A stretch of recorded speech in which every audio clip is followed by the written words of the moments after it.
नाना शास्त्र विचारणे कनिपुनो सद्धर्म संस्थापको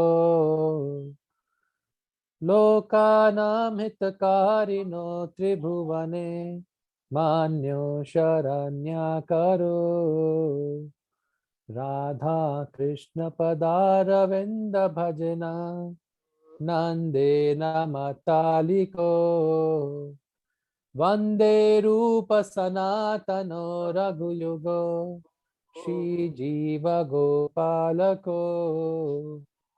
वंदे रूप सनातनो रघुयुगो श्री जीव गोपालको नमो विष्णुपादाय कृष्णा पृष्ठाय भूतले श्रीमते भक्तिवेदांत स्वामी निति नामिने नमस्ते सरस्वते देवे गौरवाणी प्रचारिणे निर्विशेषा शून्यवादी पाश्चात्य देशतारिणे जय श्री कृष्ण चैतन्य प्रभु नित्यानंद श्री अद्वैता गदाधर शिवासादि गौर भक्तवृंद हरे कृष्णा कृष्णा कृष्णा हरे हरे हरे राम राम राम हरे हरे।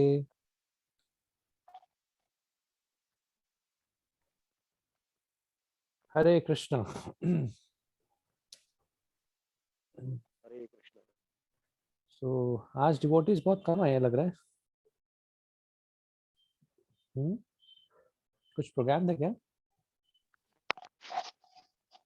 प्रोग्राम हो भी सकता है, अद्वैताचार्य का पेरेंट्स डे है, शायद उसमें बिजी हो। ओके ठीक है। कल में से आप कुछ शायद चर्चा करना चाहें? कल आप कल नहीं, ऑब्वियसली लास्ट क्लास में कुछ कुछ पॉइंट समझ आए या क्या डिस्कशन किया था, फिर उसके बाद आगे बढ़ते हैं। आज हमें 2 श्लोक कवर करने हैं। कल भी 2 श्लोक कवर करने हैं।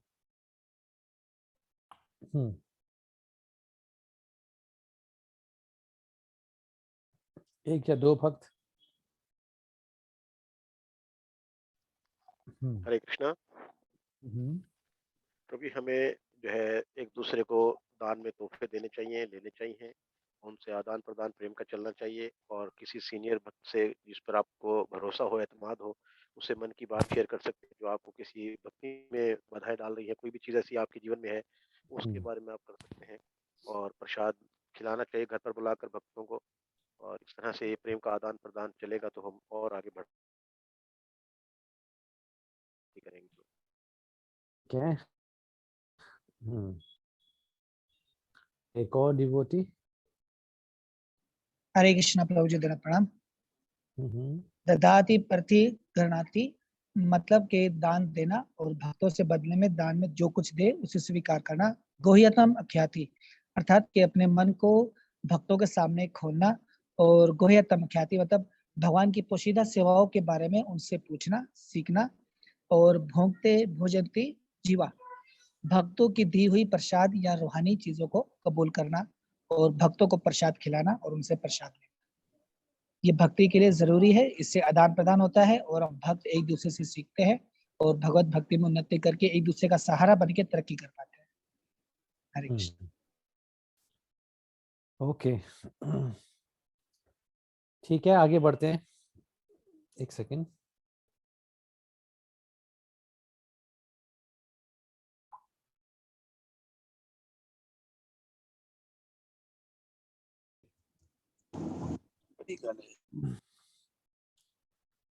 ठीक है, आज हम श्लोक लेते हैं, श्लोक नंबर 5 और 6। पहले हम 5 पे डिस्कस करते हैं, फिर 6 पे आएंगे।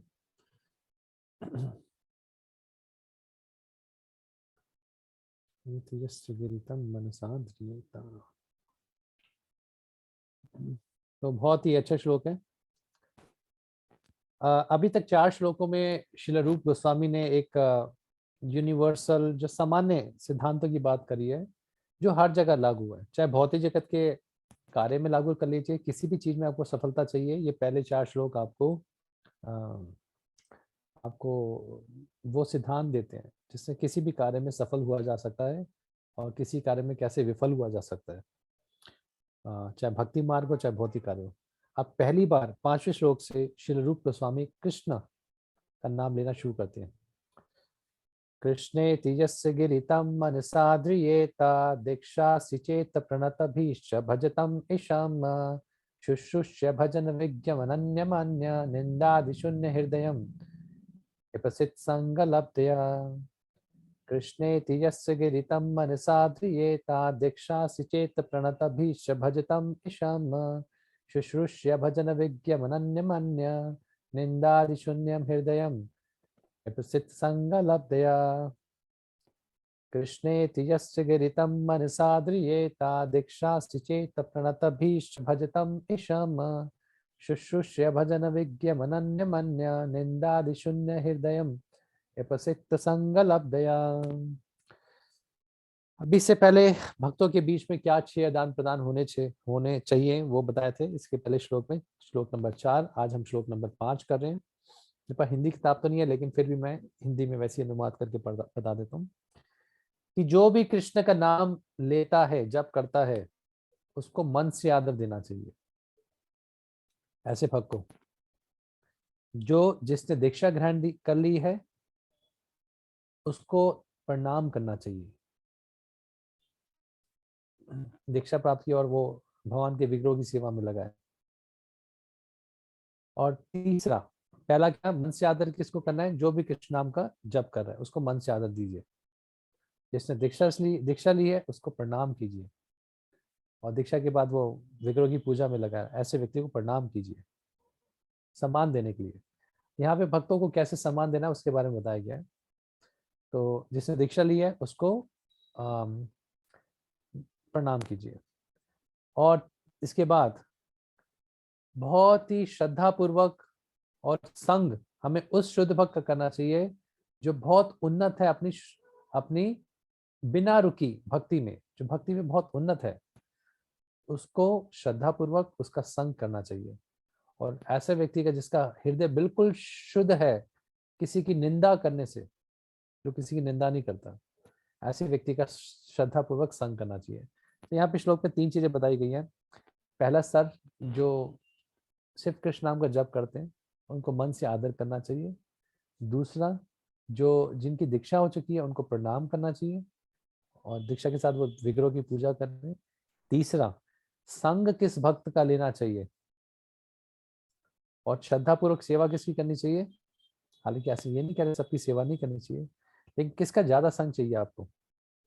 जो किसी की निंदा नहीं करता, जिसका हृदय बिल्कुल शुद्ध हो चुका है निंदा से, प्रवृत्ति खत्म हो गई निंदा करने की। और दूसरा, वो भक्ति में निरंतर लगा रहता है, हमेशा भक्ति में लगा रहता है। ऐसे व्यक्ति का हमेशा हमें संग करना चाहिए। ठीक है, अब हम आपको कुछ जैसे श्लोक में बताया गया है कि 3 तरह के स्तर के भक्त। देखिए, 3 चैतन्य चरितामृत में कृष्णदास कविराज गोस्वामी बताते हैं 3 स्तर के भक्त होते हैं, कनिष्ठ, मध्यम और उत्तम, है ना। कनिष्ठ, मध्यम और उत्तम। भक्ति की जो यात्रा होती है वो श्रद्धा की यात्रा होती है। तो कैसे किसको कनिष्ठ बताया जाता है? शुरुआती भक्त है, मध्यम बीच का भक्त है, मतलब उतना उन्नत हो चुका है, और तीसरा जो उत्तम भक्त है, काफी उन्नत हो चुका है ना, first class devotee, second class devotee, उस प्रकार से। तो जो बिल्कुल उत्तम हो चुका है, तो यहाँ पर इन देखिए, पहली चीज, कभी भी सारे भक्त समान नहीं होते, है ना। हमें भक्तों का संग करना चाहिए। जैसे पहले हमने जब भक्तों की संग की चर्चा करी थी, सबसे पहली चीज, सारे भक्त समान नहीं होते। इसलिए रूप गोस्वामी आज के श्लोक में ये बता रहे हैं कि अपना जो संग सही तरह से चुने, सही तरह के चुने, है ना। तो मन से आदर कीजिए। हो सकता है भक्त में बहुत कमी हो, लेकिन शुरू में 1 माला 2 माला, चाहे जितना भी माला करना शुरू किया है उसका मन से आदर कीजिए, कम से कम कृष्ण का नाम ले रहे हैं। दूसरा, ऐसे व्यक्ति को प्रणाम कीजिए, ये शिष्टाचार का तरीका है, जिसने दीक्षा ग्रहण ली है और सेवा में लगा है। ऐसा व्यक्ति जो पूरी तरह से सेवा में लगा है और कभी किसी की मुख से निंदा निकलती ही नहीं, ऐसे व्यक्ति से ऐसे का संग करना चाहिए।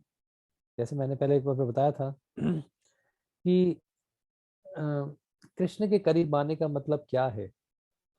कृष्ण के करीब आने का मतलब यह है कि उस व्यक्ति के करीब आ जाना जो कृष्ण के करीब है।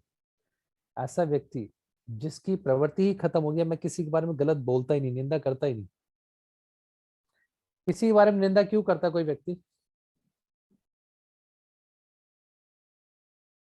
निंदा क्यों क्यों क्यों किस किस कारण से की जाती है? आपने देखा होगा व्यक्ति किसी की निंदा क्यों करता है, चाहे डिवोटीज के समाज के बीच में, भक्तों के बीच में। हरे कृष्णा प्रभु। असद के कारण, किसके कारण? ईर्ष्या की वजह से, ईर्ष्या ईर्ष्या से करते हैं और ईर्ष्या के कारण मेरे से आगे बढ़ रहा है और व्यवहार गलत हो जाता है। व्यवहार गलत हो जाता है और खुद में बहुत सी कमियां होती हैं, इसलिए वो दूसरों में भी कमियां देखता है। सब में कमी होती है और वास्तव में नहीं, कमियां देखता है। अपने अंदर बहुत कमियां होती हैं, इसलिए वो दूसरों में भी सब अवगुण देखता है। ओके, बहुत अच्छा पॉइंट है। सबके अपने अंदर कमी है तो दूसरों में भी कमियां दिखाई देती है। जो अंदर होगा वो बाहर दिखता है। वो बाहर दिखता है। गुड। और कोई? हम्म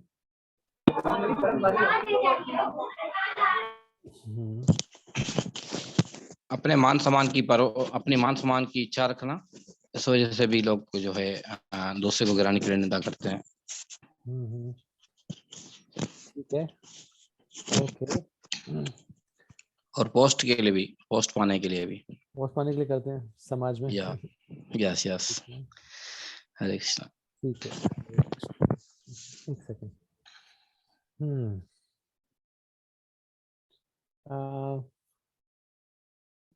ठीक है, मैं आपको कुछ शेयर करता हूँ। 3 प्रकार के भक्तों के बारे में समझते हैं। ओके, आपको स्लाइड दिख रही है? यस यस प्रभु। एक सेकंड, मैं इसको चेंज करना चाह रहा हूँ आगे।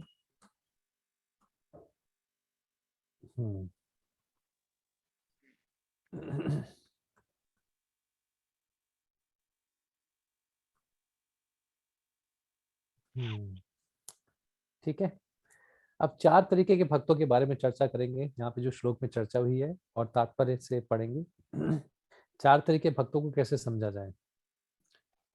एक है भक्त सबसे पहले कैटेगरी के, जो सबसे लोअर कैटेगरी के भक्त कहेंगे। भक्त क्या कहेंगे, या इसको कहेंगे जो बिल्कुल भौतिकवादी है।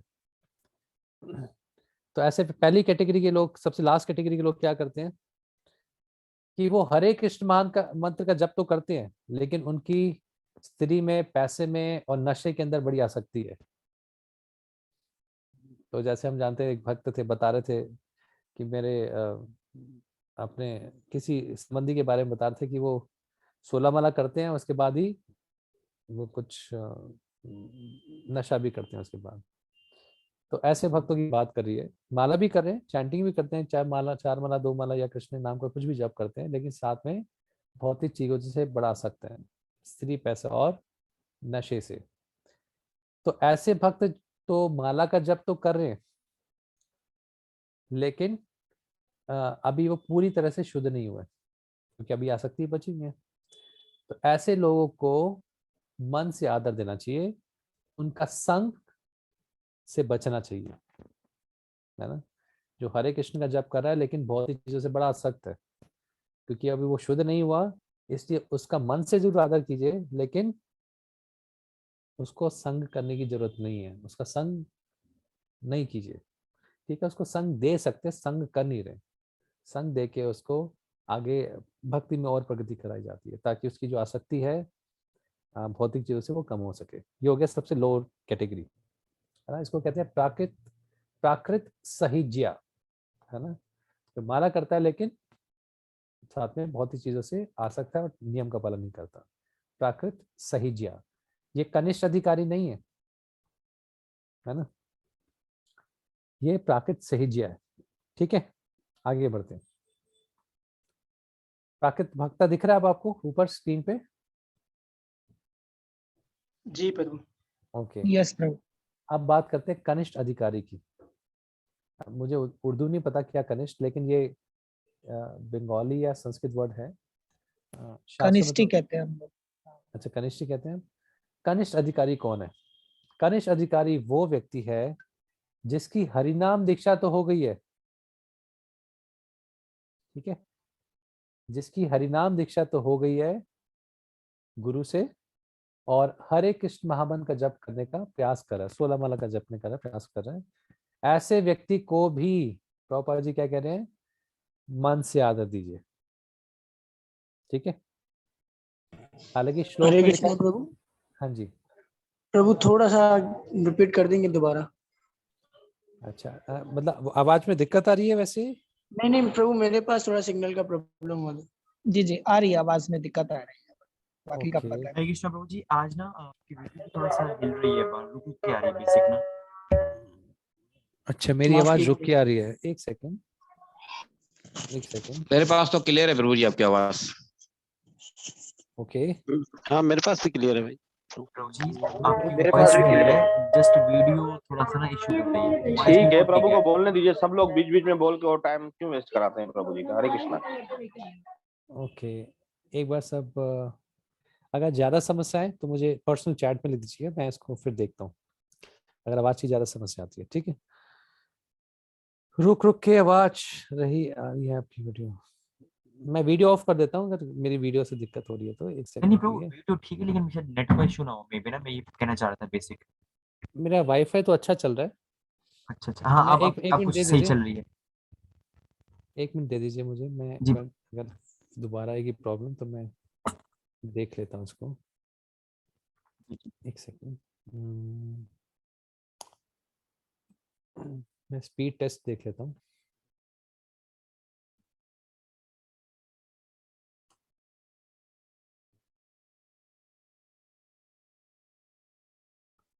स्पीड तो मेरी बहुत अच्छी आ रही है। मेरी जगह से दिक्कत नहीं होनी चाहिए आपको, क्योंकि बहुत अच्छी हाँ, स्पीड है मेरी। ठीक हो गया प्रभु जी, ओके ठीक है, ओके। आगे बढ़ते हैं। तो कनिष्ठ अधिकारी की बात करें, ऐसे भक्त जिसने हरिनाम दीक्षा प्राप्त कर ली है और हरे कृष्ण महामंत्र का जप कर रहा है, प्रयास कर रहे हैं, 16 माला का जप प्रयास करते हैं हम, तो वो कर रहे हैं। ऐसे व्यक्ति को मन से आदर देना है।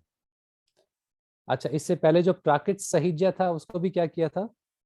जो हरे कृष्ण का जप करता है और भौतिक चीजों से बड़ा आसक्त है, उसको मन से आदर करना है, लेकिन उसका संग नहीं करना।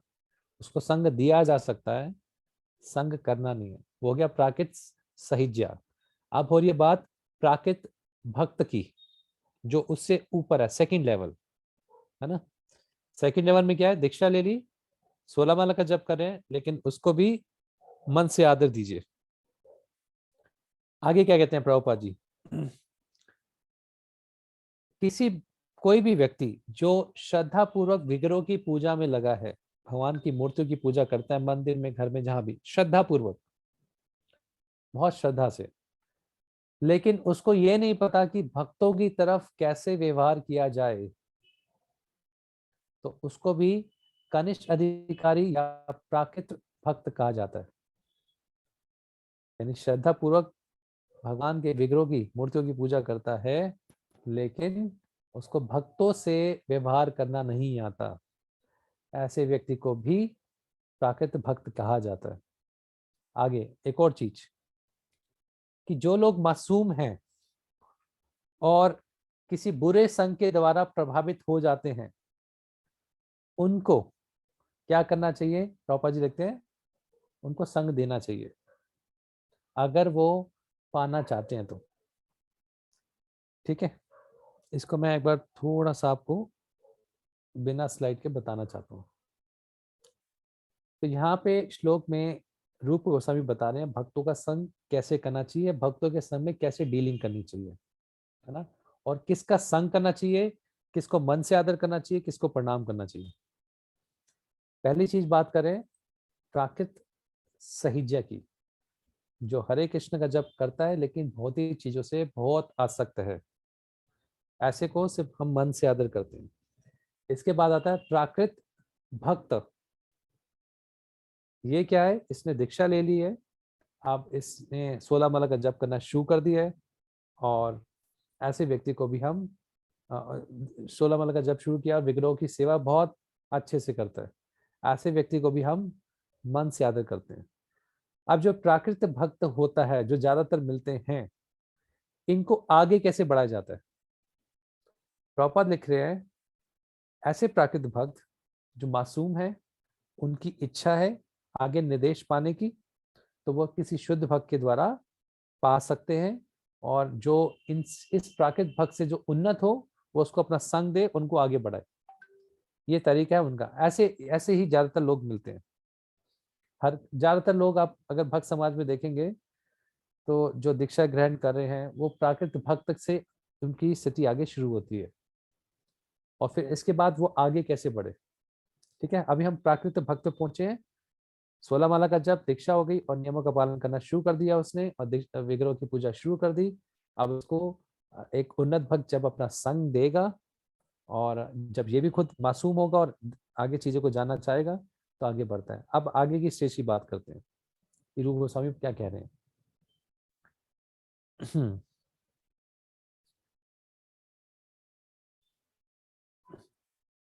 स्क्रीन देख रही है दोबारा, प्राकृत भक्त, ठीक है। यस जी हाँ।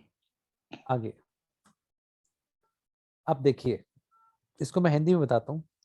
प्रभुपाद जी ने कह रहे हैं कि ऐसे भक्त, ऐसे जो प्राकृत भक्त है जिसकी दीक्षा हो गई है और गुरु से दीक्षा हो गई है और गुरु के निर्देशों का पालन कर रहे हैं, और आगे लिखते हैं ऐसे प्राकृत भक्त जिनकी दीक्षा हो गई है और बहुत गंभीरता से जो पालन कर रहे हैं। ठीक है, ऐसे प्राकृत भक्त जिनकी दीक्षा हो गई है और वो गुरु के निर्देशों का बहुत गंभीरता से, सीरियसली पालन कर रहे हैं, तो वो किस स्थिति पे आते हैं। ठीक है, हरिनाम भक्ता। अब प्राकृत सहिज्ञा, प्राकृत भक्ता और हरिनाम भक्त। ठीक है, अब हरिनाम भक्त कौन होता है? ऐसे जो प्राकृत भक्ता है जिसकी दीक्षा हो गई है और बहुत गंभीरता से, अभी प्राकृत भक्त जो पहली वाली स्थिति थी वो इतना गंभीरता से गुरु की सेवा में नहीं लगा। उसने 16 माला का जब शुरू कर दिया, दीक्षा हो गई है, उससे पहले भी 16 माला करता ही होगा, लेकिन इतना ज्यादा भी सीरियस गंभीर नहीं हुआ। लेकिन जब वो गंभीर हो जाता है तब प्रभुपाद कहते हैं कि उसको प्रणाम करना चाहिए। ठीक है, ऐसा भक्त जिसकी दीक्षा हो गई है और वो गुरु के आदेशों को बहुत गंभीरता से पालन कर रहा है, तो उसको प्रणाम करना चाहिए। यहाँ पे तो ऐसा भक्त कौन हो गया? हरिनाम भक्ता। ठीक है, इसको मैं चार्ट बना के आपको अभी दिखाएंगे, इसके आगे एक चार्ट बनेगा तो उसमें आपको क्लियर हो जाएगा अच्छे से, लेकिन अभी एक एक करके समझा दें। ठीक है, ये चार्ट है। 3 तरह के लोगों की बात करी हमने। पहला था प्राकृत सहिज्ञा, या 3 तरह के कनिष्ठ अधिकारी होते हैं, ऐसे मान लीजिए। ठीक है, 3 तरह के कनिष्ठ अधिकारी।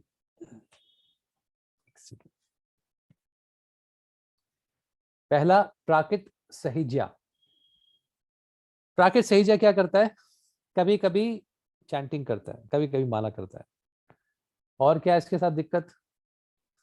हाँ चलो, दूसरा प्राकृत भक्त क्या करता है? वो 16 माला का जब डेली करता है। ठीक है, हरिनाम भक्त का क्या मतलब है?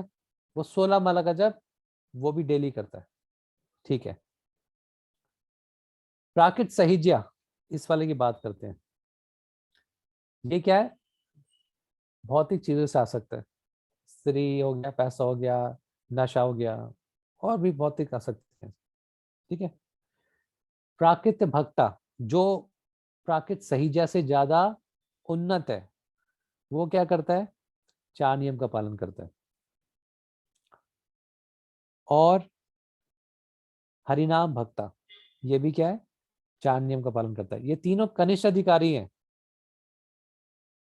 अब यहाँ से इन चीजों के द्वारा ये बताया जाएगा, मैं जो बताने का प्रयास करूंगा, कैसे कोई कनिष्ठ अधिकारी के स्तर से मध्यम अधिकारी तक बढ़ता है, अगली स्टेज में कैसे जाता है, एक भक्त उन्नत कैसे होता है ना, हमें भक्ति में उन्नति कैसे प्राप्त होती है, कृष्ण के करीब कैसे जाते हैं। तो उसमें 3 तरह के भक्तों की चर्चा कर रहे हैं, जो तीनों ही कनिष्ठ अधिकारी हैं। प्राकृत सहित सहिज्या, इसकी कृष्ण में श्रद्धा होती है, ठीक है। दूसरा प्राकृत भक्ता, ये गुरु और कृष्ण की सेवा करता है सिर्फ, और इसको लगता है कि ये सबसे ज्यादा उत्तम शिष्य है। मिलते हैं ना सेवा, कुछ मिलते होंगे, बता, आप नाम मत लीजिएगा इसका, लेकिन समाज में मिलते हैं। तो प्राकृत भक्ता भी क्या करता है, गुरु की सेवा करता है, कृष्ण की सेवा करता है, और अपने आप को सबसे सर्वश्रेष्ठ शिष्य मानता है। ये हो गया प्राकृत भक्ता। तो ये 16 माला भी कर रहा है, 4 नियम भी पालन कर रहा है, गुरु सेवा भी कर रहा है, कृष्ण की सेवा भी कर रहा है, लेकिन ये सोचता है मैं सबसे अच्छा भक्त हूँ गुरु का, ठीक है। अब हरिनाम भक्ता, ये क्या करता है, हरिनाम भक्ता जो भक्त है वो गुरु की सेवा करता है, कृष्ण की भी सेवा करता है, और साथ साथ भक्तों की और वैष्णव की भी सेवा करता है। ये नहीं सोचता कि मैं सबसे ज्यादा उत्तम भक्त हूं।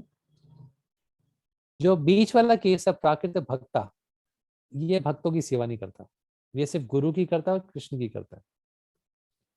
और इससे पहले जो है प्राकृत सहिज है, वो सिर्फ उसका मतलब सिर्फ कृष्ण से है, वो तो उसने तो गुरु भी धारण नहीं किया, गुरु की महिमा भी नहीं पता उसको, तो वैष्णव की छोड़ो।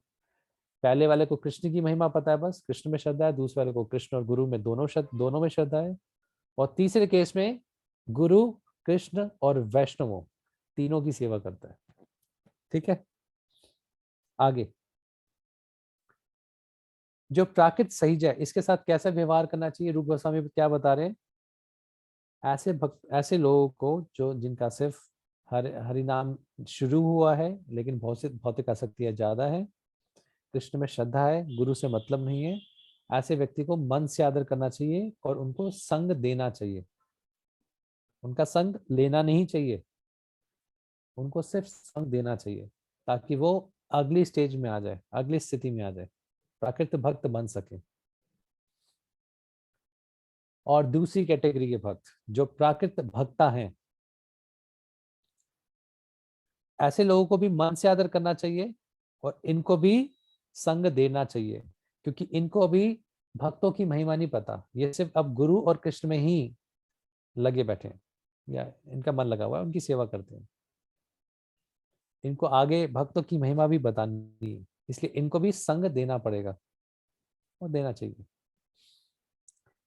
तीसरा हरिनाम भक्ता, ये क्या है, ऐसे व्यक्ति को प्रणाम करना चाहिए जिसकी दीक्षा भी हो गई है, 4 नियम भी पालन कर रहा है, और वैष्णव की, गुरु की और कृष्ण की तीनों की सेवा करता है, इसको प्रणाम भी करो। और ये यहां से स्टेज शुरू हो जाती है मध्यम अधिकारी की, है ना।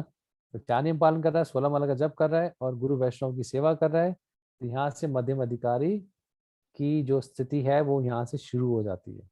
फिर वो मध्यम अधिकारी के अलग अलग स्तर आएंगे, जो अभी श्लोक में नहीं बताए। अभी इस श्लोक में प्रभुपाद जी ने जो खुलासा किया है वो 3 तरह के कनिष्ठ अधिकारियों का किया है ना। तो ऐसे वो धीरे धीरे धीरे आगे बढ़ता है, ठीक है।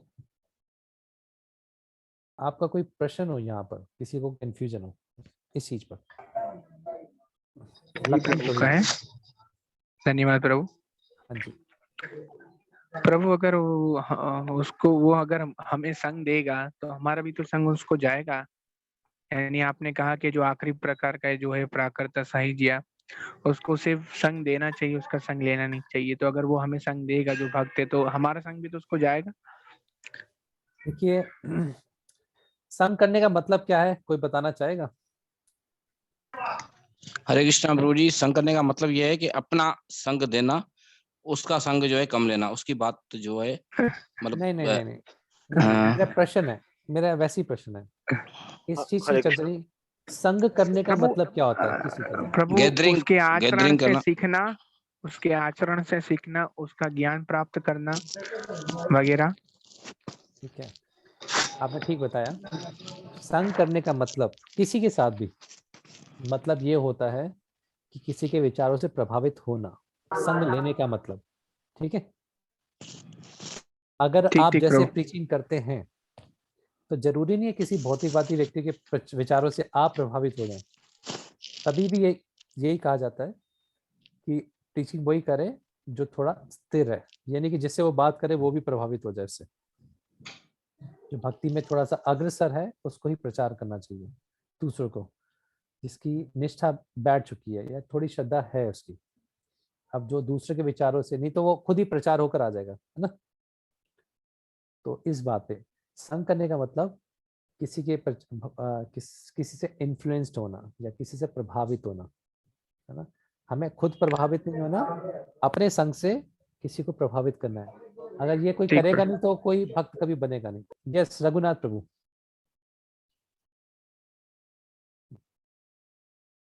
रघुनाथ प्रभु।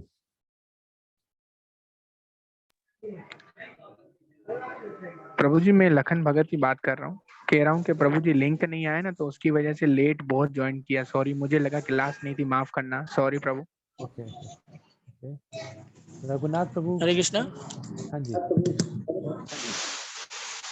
प्रभु जी लिंक उसी टाइम आ गया था, मैंने वॉइस भी की, आप काइंडली चेक कर लीजिए प्लीज। लिंक चेंज नहीं होता, वही रहता है एज इट इज, जो पहले वाला है। प्रभु ये बाद में आया, मैंने स्क्रीनशॉट सेंड किया, देख लेना आप प्लीज।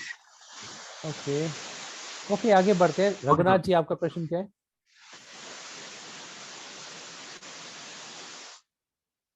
ओके रघुनाथ प्रभु कुछ प्रश्न है आपका? नहीं तो फिर मूलचंद जी आपका भी कुछ प्रश्न है? प्रभु आवाज ही ठीक है। हरे कृष्णा प्रभु, जैसे हरे आपने कृष्णा। बताया ना तीसरे स्टेज का जो कंसर्ट अधिकारी है, तो अगर वो आउट ऑफ स्कूल है फिर उसकी रेस्पेक्ट तो करनी चाहिए, क्या प्रणाम भी करना चाहिए उसको? आउट ऑफ इस्कॉन है हरे मतलब? कृष्णा। एक सेकेंड रघुनाथ जी, एक बार ऑफ कर लीजिए क्योंकि हम किसी और का जवाब दे रहे थे। तो आउटसाइड इस्कॉन भी है मतलब ये होना चाहिए वो किसी प्रमाणिक संप्रदाय से है तो कोई दिक्कत नहीं है। जीबीसी को फॉलो नहीं करता है अगर वो, और अपना खुद से गुरु बन के बैठा है, तो फिर ऐसे में क्या करना चाहिए? उसको तो रिपोर्ट करना चाहिए जीबीसी को, क्या दिक्कत है, क्यों ऐसे? अच्छा, ये तो एक विषय की बात है, जीबीसी को बताना चाहिए निश्चित रूप से। हम अगर आप सिद्धांतिक रूप से कहें तो ऐसा जो हमारी अथॉरिटी को पालन नहीं कर रहा, हम क्यों पालन करें उसको? जो प्रभुपाद जी नहीं, ने हमारे यहाँ कोई फेस्टिवल होता है ना, तो वहां पर वो भी होते हैं, स्कूल वाले भी होते हैं, मिलकर सेवा मतलब होती है। तो अगर वो हमें वहाँ मिले और अगर हमने उनसे कुछ सीखा हुआ है तो चलिए, फिर क्या ये तो आप अपनी व्यक्तिगत बात करें, हम सिद्धांतिक रूप से बता रहे हैं कि या हम जो इस्कॉन के सिस्टम को नहीं पालन कर रहे यस, तो ठीक है, हम उनको मन से जरूर आदर करते हैं, चाहे प्रणाम भी कर लें, कोई बात नहीं, वैसे हरि नाम दीक्षा भी ले रखी है उन्होंने, प्रणाम भी कर लें, लेकिन उस व्यक्ति का संग नहीं करते हम। संग नहीं करना चाहिए या कोई दिक्कत नहीं, देखो किसी को प्रणाम आदर करने देने में में कोई तो हर्ज नहीं है। या आदर मैंने देने में तो पर्चा, किसी को कोई दिक्कत नहीं ठीक है, है, क्या जाता है आपका, है ना। जी हाँ जी। आपकी सम्मान की भावना बढ़ेगी हमेशा। जब जब प्रभुपाद जी लिख रहे हैं आ, आ, वो आपके ऊपर है, चाहे आप मन से आदर करें चाहे प्रणाम करके करें, आपकी अपनी अपनी कॉल है, वो तो अपना आदर देने का तरीका आपका। लेकिन प्रभुपाद जी लिख रहे हैं जब जब व्यक्ति प्रणाम करता है कृष्ण को या कृष्ण के भक्तों को, उसकी आध्यात्मिक प्रगति होती है। चौथे स्कंद में भागवतम में लिखते हैं, तो ये तो अच्छा ही है, लेकिन हम ऐसे भक्त का संग नहीं करेंगे जो प्रभुपाद जी के सिस्टम को फॉलो नहीं कर रहे। यस यस, आगे बढ़ते हैं। Raghunath thank you Prabhu bro. कुछ प्रश्न था आपका, पहले आप पूछ नहीं पाए।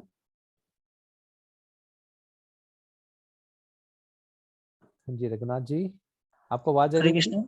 हाँ जी, हाँ कुछ प्रभु, पूछना प्रभु चाहते इसी सवाल में जो है आंसर मुझे मिल गया प्रभु। हैं? ओके ठीक है। तो 3 तरह के केस बताए भी हमने कनिष्ठ अधिकारी के, प्राकृत सहिज्य, प्राकृत भक्त और हरिनाम भक्त। हरिनाम भक्त वो लास्ट स्टेज है एक कनिष्ठ अधिकारी की, जब वो दूसरी स्टेज मध्यम अधिकारी भी बनना शुरू हो जाता है। यानी ये एक बीच की स्टेज है, ये मध्यम अधिकारी भी बन रहा है और उस मध्यम अधिकारी की जो स्थिति है उसमें भी आगे बढ़ रहा है, हरिनाम भक्ता। ठीक है, ये हो गया पहला केस। तो यहाँ पे ये क्लियर हो जाता है कि किसको प्रणाम करना है, किसको मन से आदर देना है। अब दूसरे केस की बात करते हैं रूप गोस्वामी। इसके बाद मुझे याद दिलाना, मुझे आपको एक्सरसाइज भी देनी है जब हम ये श्लोक खत्म करेंगे, तो एक एक्सरसाइज करेंगे। ओके, स्क्रीन दिख रही है सभी को? यस यस प्रभु जी। प्रभु, यस ओके, चार्ट, वही चार्ट है प्रभु। हाँ आगे बढ़ गए हम, अब आगे बढ़ रहे हैं। ठीक है, अब जब हरिनाम भक्ता और मध्यम अधिकारी, ठीक है, हरिनाम भक्ता जो कनिष्ठ अधिकारी की लास्ट स्टेज है और मध्यम अधिकारी, अब हरिनाम भक्त बन रहा है मध्यम अधिकारी। ठीक है, अब क्या करेगा हरिनाम भक्त मध्यम अधिकारी बनेगा? तो उसकी दीक्षा हो चुकी है और प्रामाणिक गुरु से उसने दीक्षा प्राप्त की है और बहुत गंभीरता से वो अपने गुरु की सेवा में लगा है। जो हरिनाम भक्त है, कनिष्ठ अधिकारी की जो आखिरी स्थिति है, जब कनिष्ठ अधिकारी और ज्यादा गंभीर हो जाता है गुरु की सेवा में, तो उसको मध्यम अधिकारी बताते हैं। ठीक है, और ऐसे व्यक्ति को प्रभुपाद जी कहते हैं प्रणाम करना चाहिए। ठीक है, आगे बढ़ते हैं। यानी अब मध्यम अधिकारी और हरिनाम भक्त में ये फर्क है सिर्फ, जब हरिनाम भक्त और गंभीर हो जाता है नियमों का पालन में, गुरु के निर्देशन में, भक्ति की विधि में, तो वो मध्यम बन जाता है। प्रभुपाद जी लिख रहे हैं आगे, ये तात्पर्य से लिया है इस श्लोक के, कि पूरा हम पढ़ेंगे नहीं, तो यहीं से कवर करते हैं इसको। मध्यम अधिकारी भक्त वो भक्त है जिसने आध्यात्मिक दीक्षा प्राप्त कर ली है और पूरी तरह से भगवान की दिव्य सेवा में लगा है। अब मध्यम अधिकारी भक्त क्या करता है? उसके 4 तरह के अलग अलग कार्य होते हैं, 4 तरह के से वो अपने कार्य करता है। तो पहला, कृष्ण की पूजा या कृष्ण से प्रेम करता है। दूसरा, भक्तों से मित्रता करता है, वैष्णव से दोस्ती बनाता है, कृष्ण कथा कर सके, कृष्ण चर्चा कर सके, कृष्ण की सेवा कर सके, कृष्ण के बारे में प्रचार कर सके। तो इन कार्यों के लिए वो भक्तों से संबंध बनाता है, दोस्ती बनाता है। तीसरा, जो लोग मासूम हैं उनको प्रचार करता है। हालांकि 11वें स्कंद का एक श्लोक है, उसकी ट्रांसलेशन ही है। तीसरा, जो मासूम लोग हैं उनको, अज्ञानी लोग हैं उनको प्रचार करता है, उनको कृपा देता है, उनको संग देता है, मध्यम अधिकारी। और चौथा, जो लोग द्वेषी हैं उनको नकारता है, उनको अवॉइड करता है। ये मध्यम अधिकारी के 4 लक्षण होते हैं। कृष्णा से प्रेम करना, भक्तों से दोस्ती करना, तीसरा मासूम लोगों को प्रचार करना, चौथा अपने जो द्वेषी लोग हैं उनको नकारना। अच्छा, सबसे इम्पोर्टेंट जरूर है, जब भक्तों के समाज में आए हमारी उनसे दोस्ती हो, है ना। ऐसा ना हो जाए कि जो चौथी चीज बाहर के लोगों को करनी है, जो द्वेषी लोग हैं, वो हम भक्तों से करने लग जाए, तो दिक्कत हो जाएगी। भक्तों को अवॉइड करने लग जाए, भक्तों को से द्वेष करने लग जाए, है ना। ठीक है, हर कोई भक्त बनने का प्रयास कर रहे हैं, सबके अंदर द्वेष होता है, सबके अंदर ही होता है, ऐसा नहीं कोई मुक्त है इससे। लेकिन धीरे धीरे आपस में सहयोग करते हुए, अपनी मित्रता बनाते हुए, कृष्ण को लक्ष्य में रखते हुए, केंद्र में रखते हुए आगे बढ़े जितना ज्यादा संभव। तो ऐसी स्थिति में हम आ जाते हैं मध्यम अधिकारी की स्थिति। ठीक है, और आगे बढ़ते हैं। उत्तम अधिकारी कैसे बना जाता है? उत्तम अधिकारी का सबसे बड़ा लक्ष्य क्या होता है? लक्ष्य नहीं, लक्षण। वो कभी भी किसी की निंदा नहीं करता, उसका हृदय बिल्कुल शुद्ध है और उसने कृष्णा भावनामृत को पूरी तरह से साक्षात्कार कर लिया है ना। सबसे बड़ा लक्षण, ऐसा व्यक्ति जो किसी की निंदा करता ही ना, गलत बोलता ही नहीं किसी के बारे में। ये बिल्कुल आपको विरला व्यक्ति मिलेगा संसार में, बहुत ही गिने चुने लोग मिलते हैं ऐसे। तो आगे क्या करें दूसरे वाले बात में? कई तरह के वैष्णव में से कोई वैष्णव जो भगवान की सेवा में बहुत गंभीरता से लगा है, सारे नियमों को बहुत अच्छे से सख्ती से पालन करता है, 16 माला का जप करता है और यही सोचता रहता है कैसे कि मैं कृष्ण भावनामृत का प्रचार आगे फैलाऊं, ऐसे वैष्णव को उत्तम अधिकारी मानना चाहिए। और ऐसे व्यक्ति का संग करना चाहिए, है ना, जो हमेशा ये सोचता रहता है कि कैसे मैं कृष्ण भावना का प्रचार करूं, अपने नियम 16 माला का जब बहुत ध्यान से करता है, नियमों का पालन बहुत सख्ती से करता है और बहुत गंभीरता से भगवान की सेवा में लगा है। ये ऐसे कई सारे मध्यम अधिकारियों में से कुछ ऐसे वैष्णव होंगे जो और ज्यादा गंभीरता से लगे हैं, और ज्यादा अच्छे से साधना करते हैं और हमेशा ये सोचते हैं कि कृष्ण भावना का प्रचार कैसे करें, उसको कहते हैं उत्तम अधिकारी। प्रभुपाद जी एक और इसकी परिभाषा देते हैं कि उत्तम अधिकारी का मतलब वो है कि जो कई सारे बद्ध जीवों को वैष्णव बना सके। कैसे उत्तम अधिकारी पहचाना जाता है? जो कई सारे बद्ध जीवों को वैष्णव बना सके, ये उसका लक्षण है। उत्तम अधिकारी कई लोगों का उद्धार कर सकता है। देखिए कैसे कार्य होता है। कृष्ण शक्ति बिना नहीं तार परिवर्तन, चैतन्य महाप्रभु ने कहा, जिसके पास कृष्ण शक्ति नहीं है वो किसी के हृदय में कुछ बदलाव लेके नहीं आ सकता।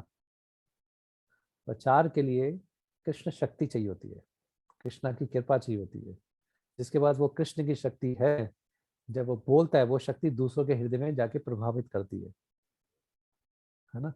तभी हमने कहा कि हम, जैसे किसी ने प्रश्न पूछा था लखन प्रभु ने कि हम किसी को प्रचार करेंगे तो हम भी तो उसका संग करें, नहीं, जिसके पास शक्ति है वो अपनी शक्ति से दूसरों को बदल सकता है, प्रभावित कर सकता है, बजाय कि वो दूसरे से प्रभावित हो जाए। ठीक है, ये हो गया उत्तम अधिकारी।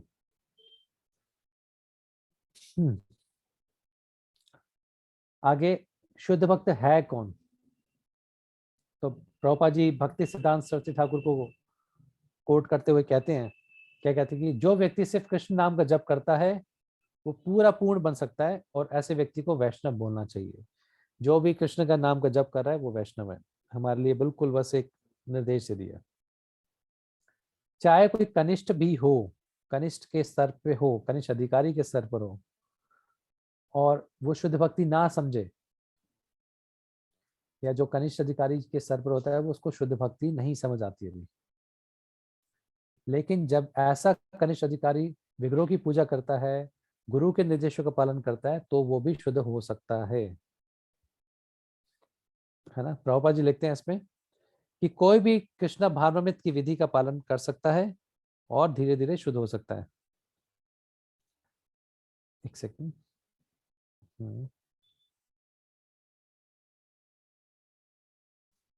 दूसरे शब्दों में, जो ये सोचता है कि भगवान कृष्ण और कृष्ण के नाम में कोई फर्क नहीं है, वो भी एक शुद्ध भक्त है। चाहे वो कनिष्ठ अधिकारी की स्थिति पे भी हो, लेकिन वो भी कनिष्ठ अधिकारी भी शुद्ध भक्त है और उसके संग से और भी शुद्ध भक्त बन सकते हैं। ठीक है, तो शुद्ध भक्त कौन होता है?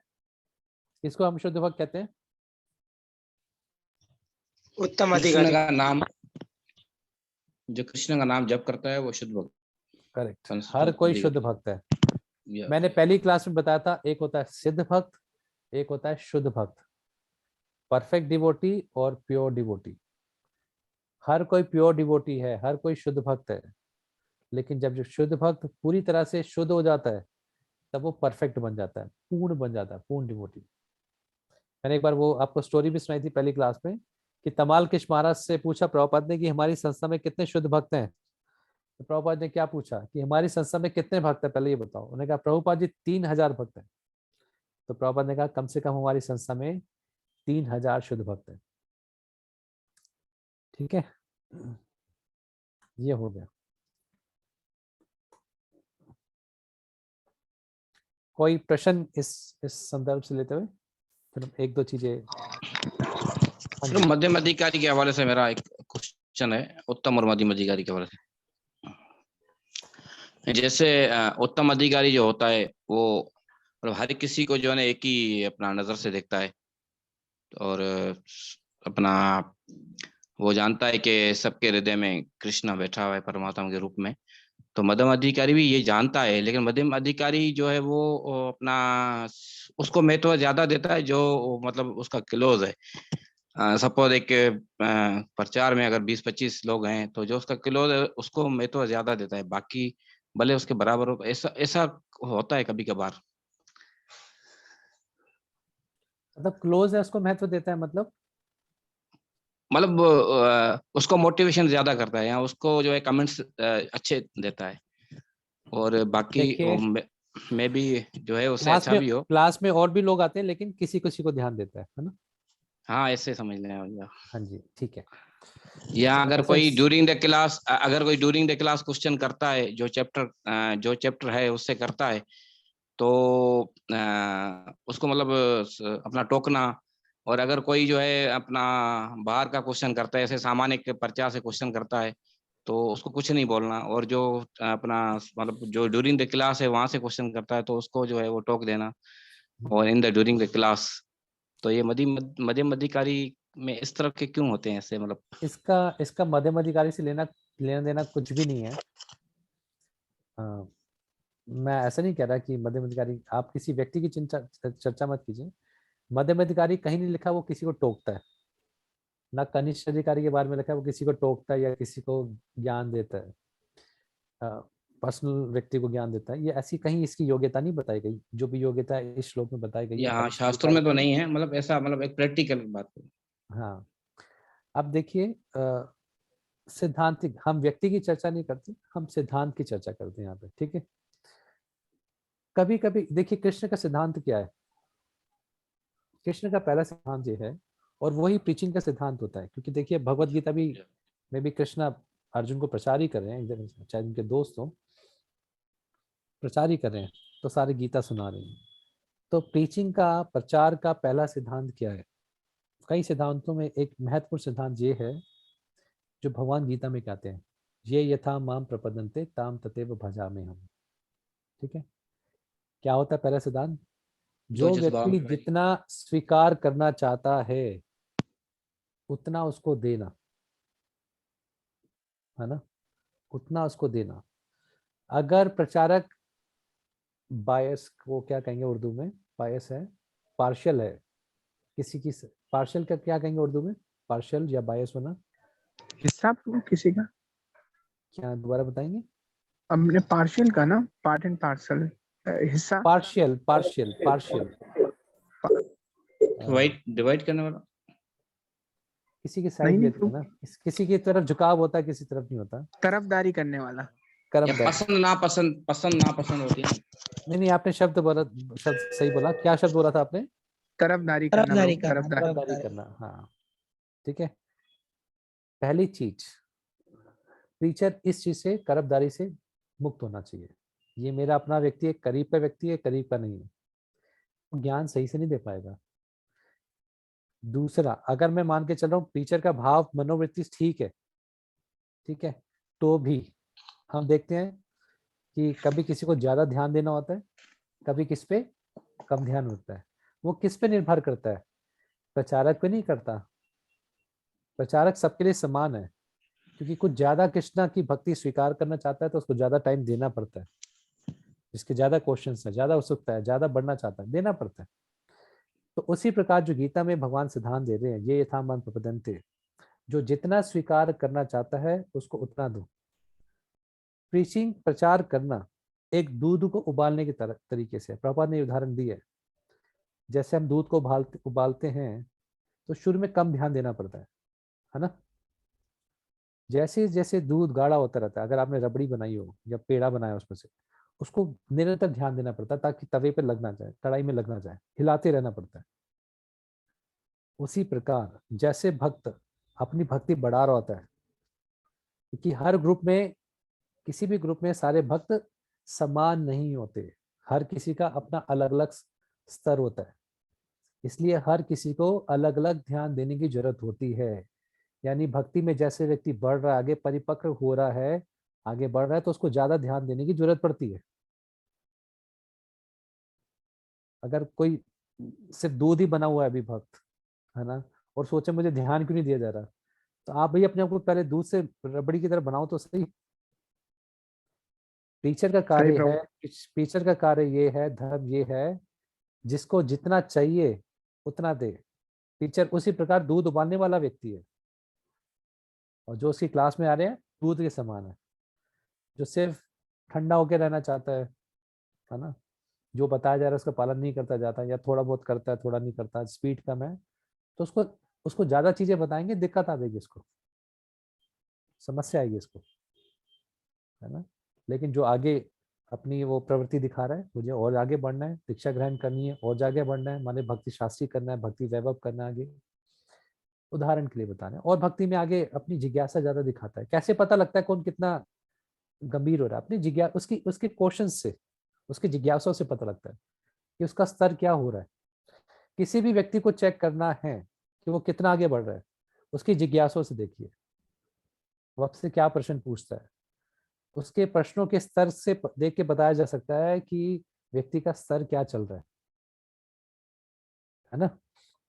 यही तो तरीका होता है। कोई भी एक दक्ष प्रचारक यही देखता है इसको कितना प्रचार करना है, उससे या तो प्रश्न पूछ लो कुछ, या उसके प्रश्नों का स्तर देख लो, पता लग जाता है कि क्या लेवल चल रहा है इसका भक्ति में, इसको कितनी भक्ति देने की जरूरत है ना।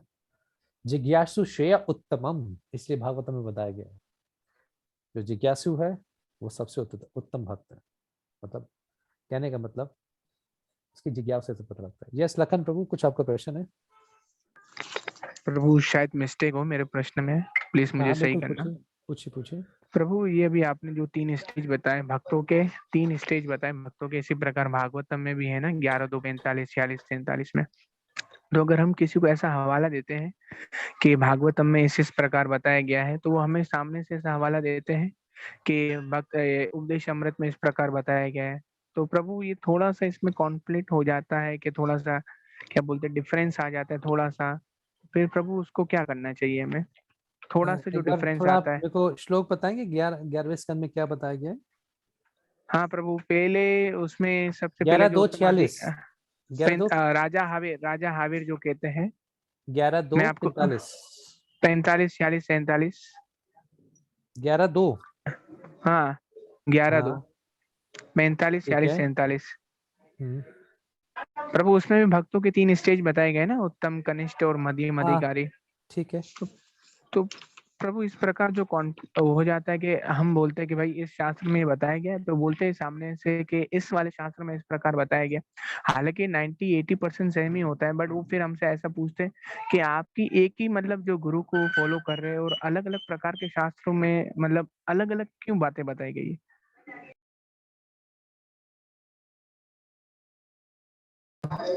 प्रभु आपकी आवाज नहीं आ रही।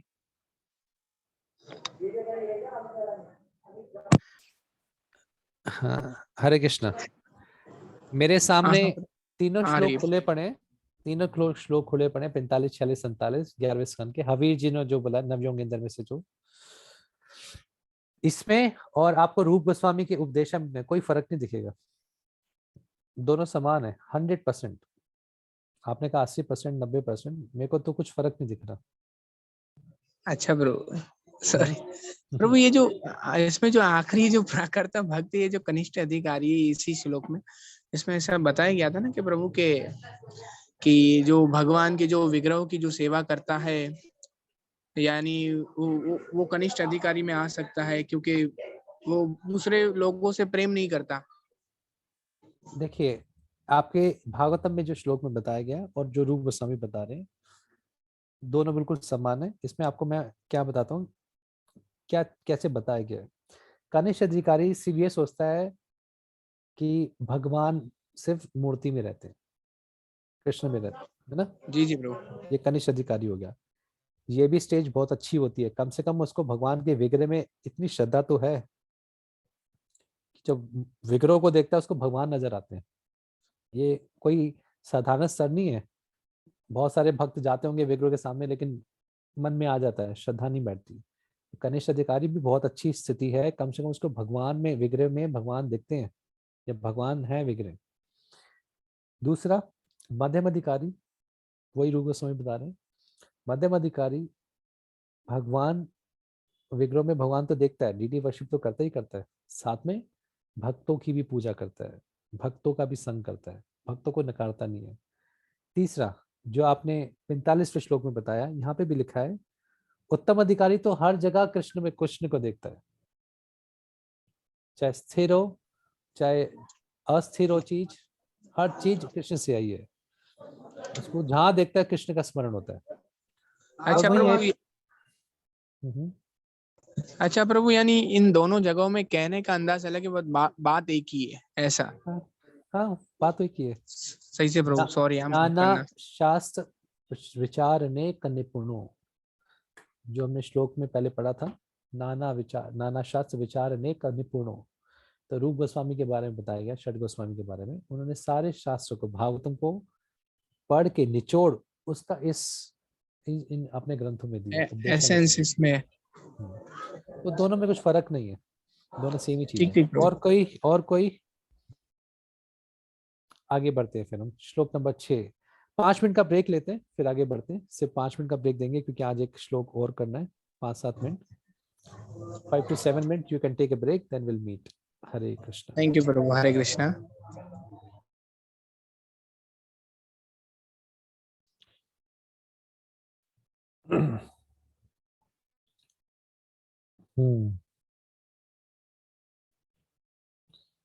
तो ये श्लोक कर लिया हमने।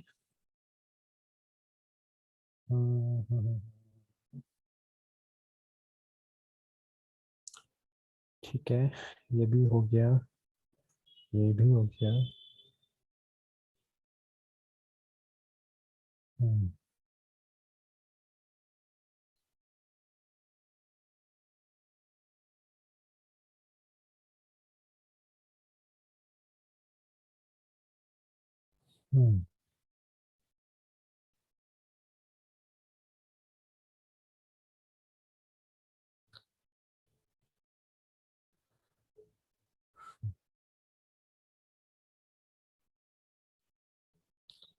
काफी बड़ा तात्पर्य ये।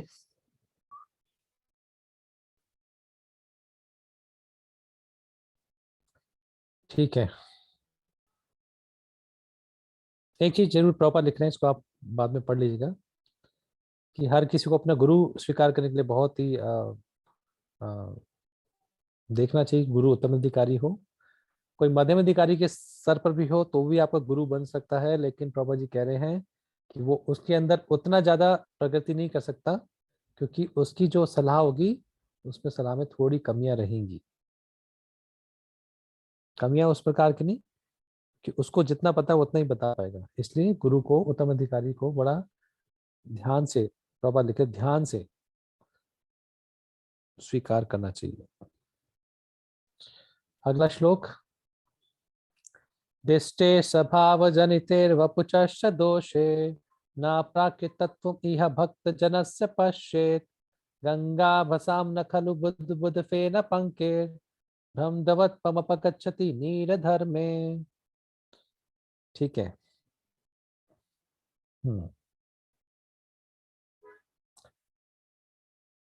प्रभुपाद जी लिखते हैं तात्पर्य में कि अगर कोई अपनी कृष्ण भावना में स्थिति में स्थित है तो वो शुद्ध भक्त दूसरे भक्तों को, और या उस शुद्ध भक्त को उसके भौतिक शरीर के स्तर पर नहीं देखना चाहिए। यानी कोई जो भक्त कृष्ण भावनामृत में है उसको हमें भौतिक शरीर से नहीं देखना चाहिए, यानी भौतिक धारणाओं से नहीं देखना चाहिए, और ये चीज देखना चाहिए, ये चीज को नकारना चाहिए कि वो उसका जन्म किस परिवार में हुआ है ना, इन चीजों पे इसको नजरअंदाज करना चाहिए। किस परिवार में इसका जन्म हुआ है, बहुत नीचे परिवार में जन्म हुआ है, या इसका शरीर बड़ा काला है, या शरीर में कुछ लपाइच है, या इसको कुछ बीमारी है, शरीर से ठीक नहीं है, इन भौतिक धारणाओं से किसी भक्त के शरीर को नहीं देखना चाहिए। चाहे किसी शुद्ध भक्त के अंदर ये चीजें हो भी सकती हैं और आपको दिखे भी, लेकिन शुद्ध भक्त का जो शरीर है इन चीजों से दूषित नहीं होता। वैसे ही कि जैसे गंगा के पानी में कभी कभी जैसे कुछ मिट्टी आ जाती है, कभी कुछ फॉर्म आ जाती है, कुछ पत्थर आ जाता, जो भी आ जाता है, गंदा आ जाता है कुछ, तो भी गंगा का पानी दूषित नहीं होता। तो जो आध्यात्मिक समझ में बड़े हुए हैं वो गंगा के पानी में फिर भी नहाते हैं, चाहे उसमें कुछ मैलापन भी दिखाए, गंदगी भी दिखाए, ये नहीं देखते कि गंगा पानी दूषित हो गया। उसी प्रकार भक्त के शरीर में कुछ दोष दिखे या कुछ भी दिखे, उसको हमें नजरअंदाज करना चाहिए। ठीक है, चलिए आगे बढ़ते हैं। तो प्रभुपाद जी क्या कहते हैं कि भक्त जो होता है, जो भगवान की शुद्ध भक्ति कर रहा है, दिव्य प्रेम भक्ति करता है, तो वो ये जो भक्ति सेवा होती है ये मुक्त अवस्था में होती है। अब मैं आपसे कुछ स्लाइड शेयर करता हूँ। यहाँ पर बेसिकली वैष्णव अपराध या भक्तों से संपर्क करते हुए सतर्क रहने की बात करी गई है कि जब आप भक्त के बीच में रहे। आगे अब ये श्लोक आगे बढ़ रहा है ना। पहले कनिष्ठ अधिकारी, मध्यम अधिकारी, उत्तम अधिकारी की बात करी। अब भक्ति में क्या नहीं करना, कि जब आप भक्तों के संग में आओ तो ये मत देखिए ये भक्त क्या है कि इसके तो पैर में कुछ हो गया, इसको ऐसा कुछ हो गया है ना, ये तो उसको तो बड़ा नीच परिवार से आई, तो इसे तो अपाइज है। ऐसा भक्तों के नहीं देखना चाहिए। यानी भक्तों को क्रिटिसाइज या उनकी निंदा नहीं करनी है, ये रूप गोस्वामी बता रहे हैं। भक्तों के संग में किसी की निंदा न करो न सुनो। अगर ऐसा करते हैं तो उसको क्या बोलते हैं, एक अपराध जिसका नाम है हाथी माता, मतलब वैष्णव अपराध। यानी भक्ति में इन वैष्णव अपराध से ही बचना है ना। बाकी और भी सेवा अपराध भी हुए हैं और भी सारी चीजें, अभी रूप गोस्वामी यहाँ पे नहीं लिख रहे, वो सिर्फ अभी वैष्णव अपराध की लिख रहे हैं कि भक्तों के बीच में आओगे तो भक्तों की निंदा ना सुनो, क्योंकि हमारी भौतिक प्रवृत्ति होती है अभी ये बाहर करने में अच्छा लगता है कि मैं किसी से श्रेष्ठ हूँ, है ना। कोई भक्त भक्ति में ज्यादा अच्छा बढ़ रहा हो, जिसको गुणगान ज्यादा हो, जिसको मान सम्मान ज्यादा प्राप्त हो, तो दिक्कत होने लग जाती है। कोई मुझे क्यों नहीं पूछे, क्योंकि हमारी भौतिक धारणाएं होती हैं, इसलिए हम भक्ति में भी इन धारणाओं के साथ दूसरे भक्तों को देखना शुरू कर देते हैं। पापा जी कह रहे हैं हमारी भौतिक धारणाओं को हमें छोड़ना चाहिए, और रूप गोस्वामी ये कह रहे हैं कि भक्ति जो होती है दिव्य स्तर पर होती है, इन भौतिक चीजों से मुक्त है। जो गुलाब का फूल है चाहे कई कांटों में भी हो, लेकिन या खरपतवार के बीच में भी हो, वो गुलाब का फूल ही रहता है। यानी भक्त का एक गुलाब के समान है। तो ये निर्धारित नहीं करता कि कांटों के बीच में तो ये गुलाब नहीं रहा। हो सकता है भक्त के शरीर में कई सारे दोष हो, लेकिन वो भक्त ही रहता है। तो आज ये कुछ स्लाइड से शेयर करते हैं। प्रभुपाद जी वैष्णव अपराध के बारे में बता रहे हैं आगे के श्लोकों में। यहाँ से शुरू।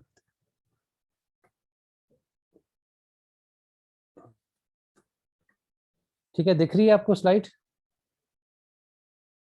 यस प्रभु। ठीक है, पहले हम 3 स्लाइड देखेंगे, 3-4 स्लाइड, उसके बाद फिर हम थोड़ा सा तात्पर्य से चर्चा करेंगे बाद में। ओके जी, ठीक है। प्रभुपाद जी लिखते हैं चौथे स्कंद में भागवतम के कि अगर कृष्णा कॉन्शियस में कुछ पाप हो जाए तो इन पापों को हटाया जा सकता है। ठीक है, कैसे? हरे कृष्ण महामंत्र का जप करके। ऑब्वियसली ये पाप ऐसे पाप हैं जो अनजाने में होते हैं, लेकिन अगर कोई अपनी कृष्णा भावनामृत को ही खराब कर दे, दूषित कर दे उस प्रकार से, जब वो किसी भक्त के या वैष्णव के प्रति अपराध कर दे, तो तब इस अपराध का निवारण तब तक नहीं हो सकता जब तक कि वो उस वैष्णव से जाके क्षमा याचना ना करे। और फिर प्रभात कह रहे यही हुआ था दुर्वासा मुनि के साथ, क्योंकि उन्होंने अमरीश महाराज के प्रति अपराध किया था। तो वैष्णव अपराध का निवारण तब तक नहीं हो सकता जब तक कि उस वैष्णव के चरणों में वो क्षमा याचना नहीं मांग लेता। यानी अपराध और पाप में फर्क होता है। कई करोड़ों पाप मिलके भी अपराध नहीं बना सकते एक। अपराध हमेशा ज्यादा शक्तिशाली होता है, इसलिए कभी पाप भी हो जाए तो भी चलो प्रभुपाद करे हरे कृष्ण महामंत्र का जप करने से मुक्त हो जाता है। लेकिन जब आपको पता लग गया कि मेरे से कोई वैष्णव नाराज है या मैंने किसी के बारे में कुछ बोला है गलत और उस भक्त को उसके बारे में पता चल गया या मैंने किसी निंदा करी कुछ भी किया है, मेरे से कुछ भी किसी तरीके का वैष्णव अपराध हो गया है तो उसको जाके क्षमा मांगे। ठीक है। हाँ चलिए बताइए वैष्णव अपराध होता क्या है?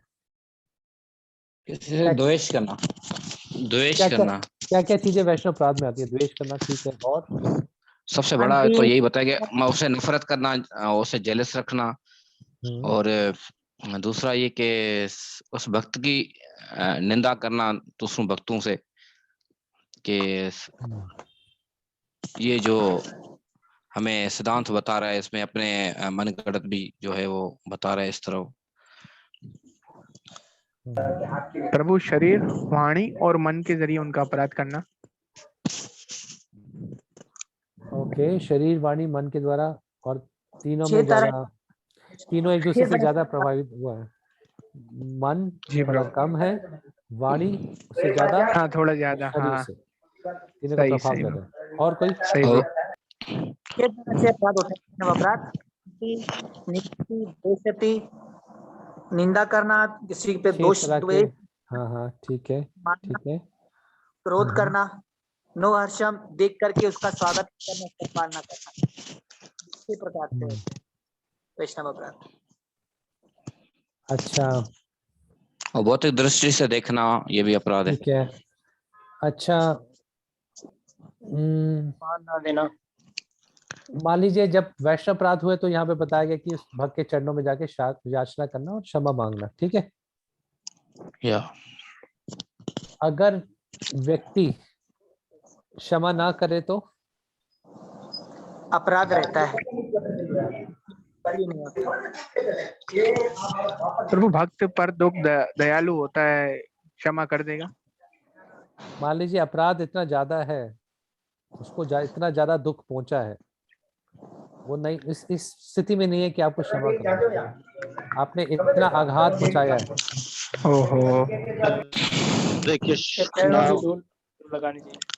प्रभुवा से प्रार्थना करनी चाहिए। और एक सेकेंड राजेश प्रभु। जी प्रभु, या अपने उसके चरणों की धूल लगानी चाहिए। ठीक है, वो नहीं देना चाहता धूल आपको आपको धूल नहीं देना चाहता, आपको नहीं देना चाहता वो धूल।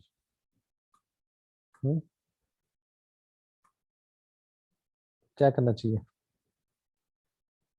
तो प्रार्थना करनी चाहिए उससे। चलिए, नहीं सुनना चाहता आपकी प्रार्थना, कुछ आपसे बात ही नहीं करना चाहता, ठीक है। तो ऐसे केस में क्या करना चाहिए? आपको देखना नहीं चाहता, आपसे ना बात करना चाहता है, ना आपको चरणों की धूल देगा। प्रभु, या तो भगवान से प्रार्थना करनी चाहिए या फिर दूसरा सीनियर कोई डिवोटी हो उससे रिक्वेस्ट करनी चाहिए, पुराने वैष्णव नाराज हुए पड़े हैं, मुझे क्षमा चाहिए, आप कुछ मेरी हेल्प कीजिए। दूसरे वैष्णव को भी बोल सकते हैं कि आप ठीक है, से जो है मुझे माफ करवाइए। ठीक है, ठीक है। यहाँ पर आपको स्क्रीन दिख रही है? जी प्रभु, समझ गए। श्री विश्वनाथ चक्रवर्ती ठाकुर। चलिए सबको बताते हैं। तो ऐसे भक्त के चरणों में गिर के प्रार्थना मांगनी चाहिए सबसे पहले तो। अगर वो हमारी प्रार्थना से इसको स्वीकार नहीं करता, उसको इतना आघात पहुंचाए, इतनी चोट पहुंची आपके, कुछ चाहे जो भी अपराध इतना ज्यादा बड़ा हो उसने, या उसने इतना बड़ा ले लिया उसको, तो भी भक्त का गुस्सा शांत नहीं होता, तो क्या करना चाहिए? हमें हरि नाम की शरण लेनी चाहिए। लेकिन इसका मतलब ये नहीं कि आप पहले जाओगे नहीं उसके पास ना। और दूसरा क्या कह रहे हैं, उसको लंबे समय तक उसकी सेवा करते रहो, उस भक्त की उसकी सेवा करते रहो, और फिर भी नहीं वो आपको माफ करता तो आप हरि नाम की शरण लीजिए। तो विश्वनाथ चक्रवर्ती ठाकुर बताते हैं क्या कि आप हरि नाम की शक्ति से इस अपराध से मुक्त हो जाएंगे। लेकिन वो एक चेतावनी भी देते हैं, वो कहते हैं कि इसका फायदा नहीं उठाना, कि मैं अपराध जितना भी बड़ा करता रहूं भक्तों के प्रति, हरि नाम से उसको काट लूं, इससे क्या होगा, और अपराध बनने शुरू हो जाएंगे इस मानसिकता से। ठीक है, तो पहली चीज ये हो गई। अब आगे बढ़ते हैं। प्रभु एक बात पूछूं? हाँ बिल्कुल पूछिए। प्रभु दोनों जगह बराबर का अपराध हो तो फिर क्या करना चाहिए वैसे? देखिए, मान लीजिए आपने भी अपराध किया है, जी उसने भी प्रभु। किया है। देखो, उसको पता लग रहा है नहीं लग रहा, वो तो उस पर छोड़ दीजिए। ठीक है, ठीक है, उसको पता जी जी लग रहा प्रभु, है कि समझ उसने रहा हूँ अपराध किए है या नहीं किए, उस पर छोड़ दीजिए। जब आपको पता लग गया कि मेरे से अपराध हुआ है, मेरी भक्ति तो रुकेगी ना। हमें प्रोसेस अपनाना चाहिए वाला। अपना ये जो प्रोसेस होता है अपने लिए होता है, ये नहीं सोचना चाहिए उसने भी मैं को अपराध किया, मैंने भी कर दिया तो बराबर हो गया। सही से नहीं नहीं प्रभु, सॉरी। नहीं, आपके अपराध से आपका शुद्धिकरण होगा, वो आपसे माफी मांगे नहीं मांगे वो अलग बात है। तो पहले अपना निवारण कीजिए, अपने आप को बचाइए पहले तो। धन्यवाद प्रभु। हरे कृष्णा प्रभु, मेरा भी क्वेश्चन है इसमें एक। और दूसरा अपने लिए व्यक्ति क्या सोचता है। एक और चीज बताना चाहेंगे कि मुझे किसी ने हर्ट किया है, ठीक है, आपको 3 तरह की चीजें बताता हूँ। इसमें 3 तरह के स्तर मुझे पहले भी बताए थे। एक तो सबसे पहला स्तर क्या होता है कि सबके सामने सबको उसकी निंदा करते रहना, देखो उसने मेरे साथ क्या कर दिया, है ना। ज्यादातर जो लोग भक्त भी करते हैं ऐसे, है ना, एक दूसरे को बताते रहेंगे कि देखो इसने मेरे साथ ऐसा किया, ऐसा जी किया, ऐसा प्रभु, किया, ऐसा होता है ना। ये सबसे नीचा स्तर हो गया। दूसरा, अगर किसी भक्त ने मेरे साथ कुछ बुरा भी किया है, बुरा बुरा बुरा लगा भी है उसके लिए भी, तो दूसरे स्तर का व्यक्ति, पहला व्यक्ति तो वो सबके सामने उसकी निंदा करता रहेगा, जिस लोग बताएगा इस भक्त के बारे में बताता रहेगा। दूसरे स्तर का व्यक्ति क्या करेगा, वो ये सोचेगा कि मेरा कर्म था और टूट गया। उस कर्म को आप सहकर तोड़ देते हो, उस पर आप प्रतिक्रिया करते हो, दूसरों को बताते हो, चर्चाएं करते हो, तो और कर्म बना रहे हो, है ना। तो दूसरे श्रेणी का व्यक्ति क्या सोचता है कि मेरा कर्म था, इसको मैं सह के तोड़ देता हूँ, खत्म। ठीक है, और तीसरी श्रेणी का व्यक्ति क्या सोचता है, जो सबसे उत्तम है, वो ये सोचता है कि कुछ भी मेरे जीवन में हो रहा है वो कृष्ण के कारण हो रहा है। जैसे परीक्षित महाराज ने क्या सोचा, श्रृंगी ने उनको श्राप दिया ना, वो जी क्या प्रभु। सोच रहे हैं कि ये कृष्ण की इच्छा है।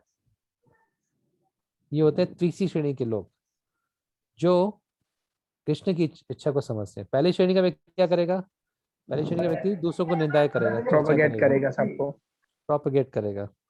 दूसरी श्रेणी का व्यक्ति अपना कर्म समझ के सह लेगा। तीसरी श्रेणी, और क्योंकि अपना कर्म कर सह के वो कर्म कट जाता है। और तीसरी श्रेणी का व्यक्ति उसको कृष्ण की मर्जी मान के चलेगा उसको।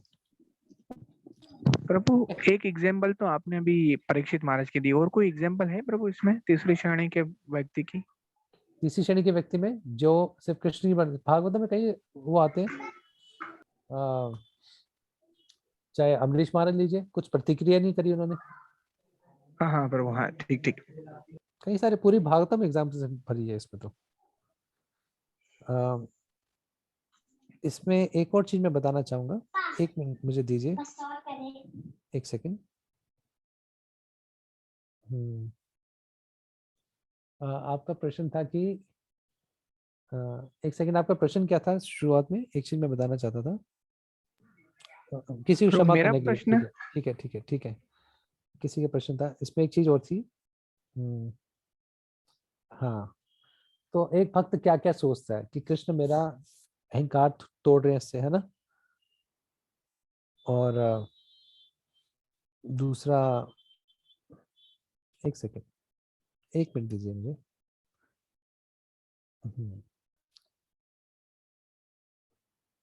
भक्त ये भी सोचता है, हाँ, कि इस भक्त ने मेरे से ऐसी प्रतिक्रिया करी है जिससे कृष्ण मेरा अहंकार भी तोड़ रहे। हाँ जी, और कोई? यस मूलचंद जी, आपका कुछ प्रश्न था? हरे कृष्णा प्रभु जी।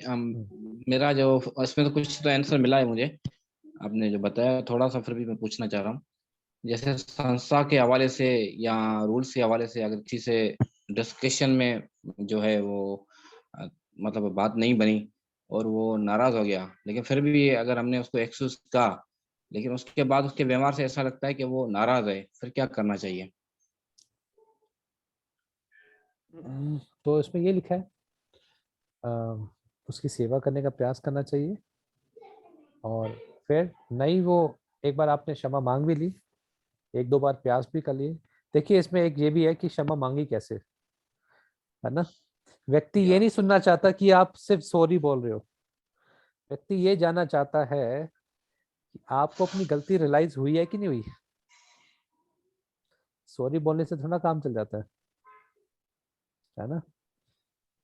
कि हम कभी मान लीजिए हमने किसी का गलत किया, हम बोले सॉरी, मतलब माफ किया, गलती हो गई, है ना। व्यक्ति ये भी जानना चाहता है कि देखिए कई कई चीजें हो जाती हैं, व्यक्ति क्यों नहीं माफ करता। ये भी हो सकता है आप उससे माफी मांगने में, जब आप मांग रहे हैं उनको लगने ना आप हृदय से मांग रहे हैं, बार बार से दिखावा कर रहे हैं, और या बड़े भारी रूप से आप मांग रहे हैं। तो कई सारे कारण हो सकते हैं, लेकिन चाहे कुछ भी कारण हो, आपने हम मान के चलिए कि आपने बिल्कुल अच्छे तरीके से सारी चीजें करी हैं। हालांकि इसके ऊपर एक अलग से सेमिनार हो सकता है कि कैसे माफी मांगनी चाहिए और कैसे किसी को क्षमा करना चाहिए। ये मैंने 2-2 घंटे का एक सेमिनार है, माफी मांगने का तरीका क्या होता है किसी से। आप एग्जैक्ट जब इंद्र जब गोवर्धन लीला में सब कुछ हो गया, इंद्र जब कृष्ण के पास जाता है तो कैसे माफी मांगता है। गैया वो बिल्कुल एक स्पेसिफिक बिल्कुल विशेष बात कहता है जो उससे गलती हुई। यानी जब हम किसी माफी मांगने से जो गलती हुई है वो बताना, ताकि व्यक्ति को लगे आपको पता तो है कि आप किस चीज के लिए माफी मांग रहे हो, या आपको पता है किस चीज के लिए सॉरी बोल रहे हो। तो व्यक्ति सुनना चाहता है। ऑब्वियसली व्यक्ति सिर्फ ये नहीं सुनना चाहता कि सॉरी बोल दो मुझे, वो ये भी देखना चाहता है कि आपने गलती सुधार भी ली है या फिर उसको आपको गलती का पछतावा है कि भी नहीं है। तो और दूसरा एक सेकेंड, मैं एक प्रेजेंटेशन बनाई थी तो मैं इसमें से आप जिस व्यक्ति के प्रति आप माफी मांगने जा रहे हैं उसके प्रति पहले आप स्नेह की भावना, प्रशंसा की भावना अपने हृदय में विकसित करें, ताकि आप जब माफी मांगो वो स्वीकार हो। यानी कुछ चीजें ऐसी भी होती हैं कि माफी मांगने से पहले प्रिपरेशन होती है जिसकी, ताकि आपकी जो आप माफी मांग रहे वो आपकी याचना स्वीकार हो जाए। तो कभी इस पे और चर्चा करेंगे, लेकिन कम से कम है कि वो व्यक्ति ये जानना चाहता है कि आपने स्वीकार करा है कि आपने क्या गलती करी है, वो जानना चाहता है।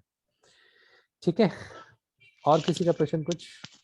अगर वो कहे कि आपकी गलती नहीं है, गलती मेरी है बेसिकली, लेकिन फिर भी आप माफी मांग रहे हैं, तो मेरे हृदय में ऐसी कोई भावना नहीं है, लेकिन फिर भी जो है व्यवहार में ऐसा जो है वो लगता है। अब कृष्णा तो देख रहे हैं सब कुछ कि क्या है क्या नहीं है, एवरीथिंग जो है वो उसके सामने देखो चाहे है। व्यक्ति माफ भी कर दे, लेकिन हृदय से दर्द जाने में समय लगता है। हर कोई एक व्यक्ति है, हर कोई हमारी तरह नहीं होता कि हम कुछ लोग या हर तरह के, कुछ लोग बड़े सेंसिटिव होते हैं, संवेदनशील होते हैं। यस यस यस उसने हृदय से निकाल दी लेकिन अभी दर्द बैठा है अभी अंदर, है ना। Very true. Thank you bro. Hare Krishna. Okay आगे बढ़ते हैं। ठीक है, एक सेकेंड।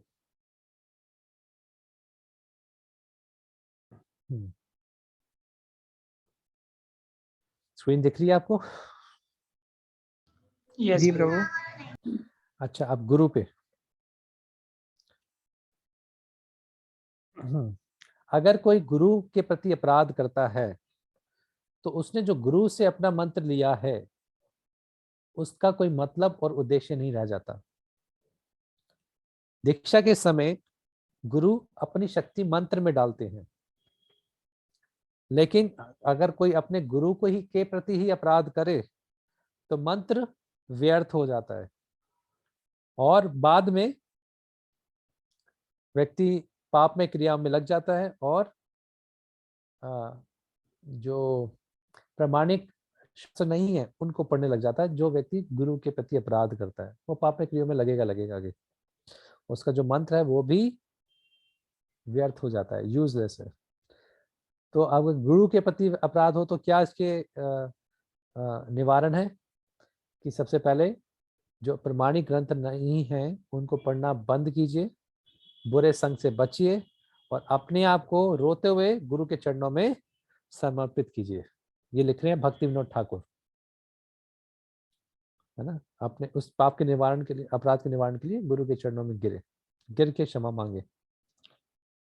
देखिए आपको एक स्टोरी बताते हैं। एक बार क्या हुआ, एक प्रभुपाद जी के शिष्य थे, पहले वो सन्यासी थे और बाद में उन्होंने सन्यास आश्रम चेंज कर लिया, विवाह कर लिया, बहुत बड़ी दाढ़ी रखी और छुप छुप के मंदिर में आते थे, है ना, बड़ी दाढ़ी रखी थी। तो पहले वो सन्यासी थे, किसी और जगह के थे, लेकिन बाद में उन्होंने अपनी जगह बदल ली, किसी और शहर में चले गए।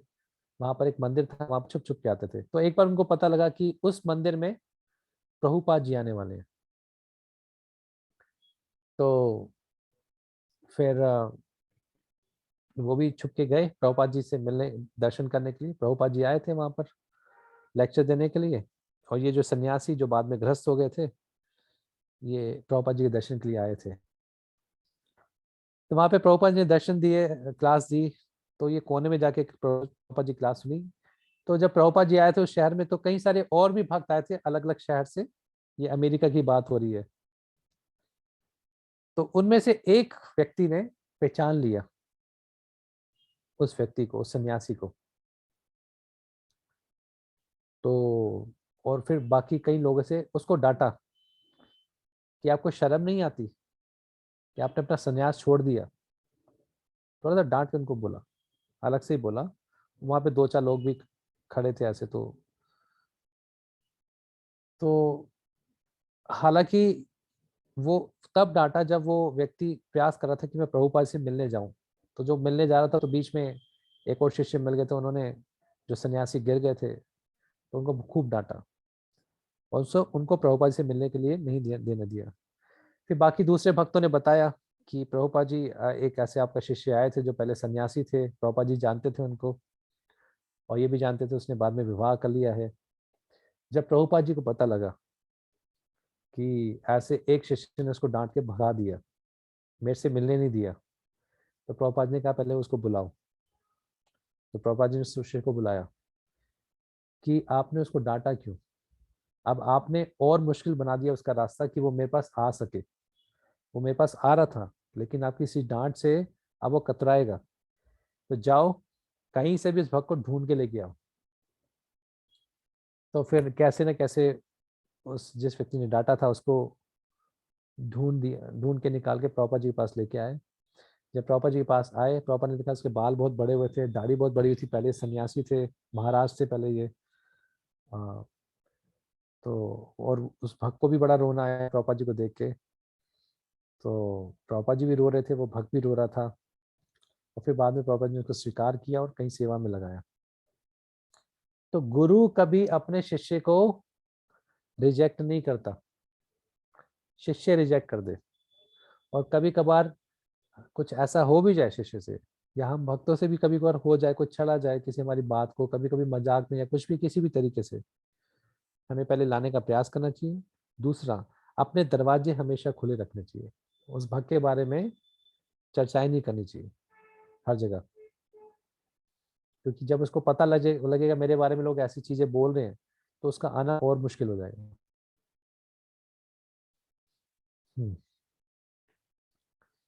ठीक है।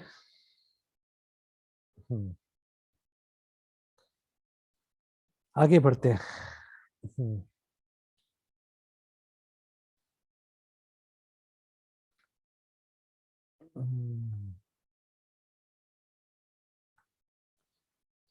प्रभुपाद जी कह रहे हैं कि जब भगवान कृष्ण और उनके भक्त आते हैं इस दुनिया में, तो एक मिशन को पूरा करने आते हैं, एक मकसद को पूरा करने आते हैं। इसलिए उनके कार्यों को समझना बड़ा मुश्किल होता है। वैष्णवेरा क्रिया मुद्रा विज्ञ न बुझाए। अगर कोई बहुत बड़ा पंडित भी हो, विद्वान भी हो, तो भी वो वैष्णव के कार्यों को नहीं समझ सकता। वैष्णव अपने मकसद को पूरा करने के लिए अनुकूल चीजों को स्वीकार करता है, लेकिन जो अज्ञानी लोग हैं उस वैष्णव के उद्देश्य को नहीं समझ पाते और उसकी निंदा करते हैं। इसके लिए यहाँ पर मना किया गया है कि कोई भी वैष्णव का उद्देश्य नहीं समझ सकता, तो जो नहीं समझ सकता तो उस वैष्णव को उसकी निंदा ना करे। इसको साधु निंदा कहते हैं। ठीक है, यहाँ पर ये खत्म होता है। इसके बाद कुछ तात्पर्य में से देख लेते हैं एक दो चीजें, और फिर कुछ क्वेश्चंस हो तो क्वेश्चंस पे चर्चा करेंगे। हम्म हम्म तो प्रभुपाद जी लिख रहे हैं कि जब कोई भक्ति कर रहा है, उसकी चेतना बदलनी चाहिए। इंद्रिय तृप्ति की बजाय उसकी चेतना कृष्ण की सेवा में लगनी चाहिए। ये होती है भक्ति। यानी कि दूसरा और ज्यादा निंदा करे। पहले बाहर कम निंदा करते थे, भक्तों के बीच में और निंदा हो जाती है। तो निंदा की चेतना खत्म होनी चाहिए, कृष्ण की सेवा की चेतना होनी चाहिए। कितनी अच्छी बात लिख रहे हैं। अगर जब तक कोई भक्त नहीं बना, तब तक वो दूसरे भक्त को समझ ही नहीं सकता। तो हमें दूसरे भक्त क्यों नहीं दिख रहे? क्योंकि अभी हम भक्त नहीं बने। जब तक कोई भक्त नहीं बना, वो दूसरे भक्त को देख भी नहीं सकता सही से। यानी दूसरे भक्तों को ठीक तरीके से देखना है तो हम पहले भक्त बनेंगे, तभी हो पाएगा। और अगर भक्तों में कुछ आपको डिफेक्ट्स दिखे, कमियां दिखाएं, उसको नजरअंदाज करना चाहिए। सबके अंदर कमी होती है ना? तो हाँ, कोई भी किसी से जेलसी ना करे, द्वेष ना करे। प्रभुपाद चाहते थे इस संस्था में कोई जेलसी नहीं होनी चाहिए, कोई द्वेष नहीं होना चाहिए। तो जैसे ही कोई किसी देश करना शुरू करता है, वो भक्ति में गिरना शुरू हो जाता है, परमहंस के स्तर से गिरना शुरू हो जाता है। हम्म हम्म तो ये बताया जा रहा है कि भक्तों को भारी दृष्टि से नहीं देखना चाहिए। और हम्म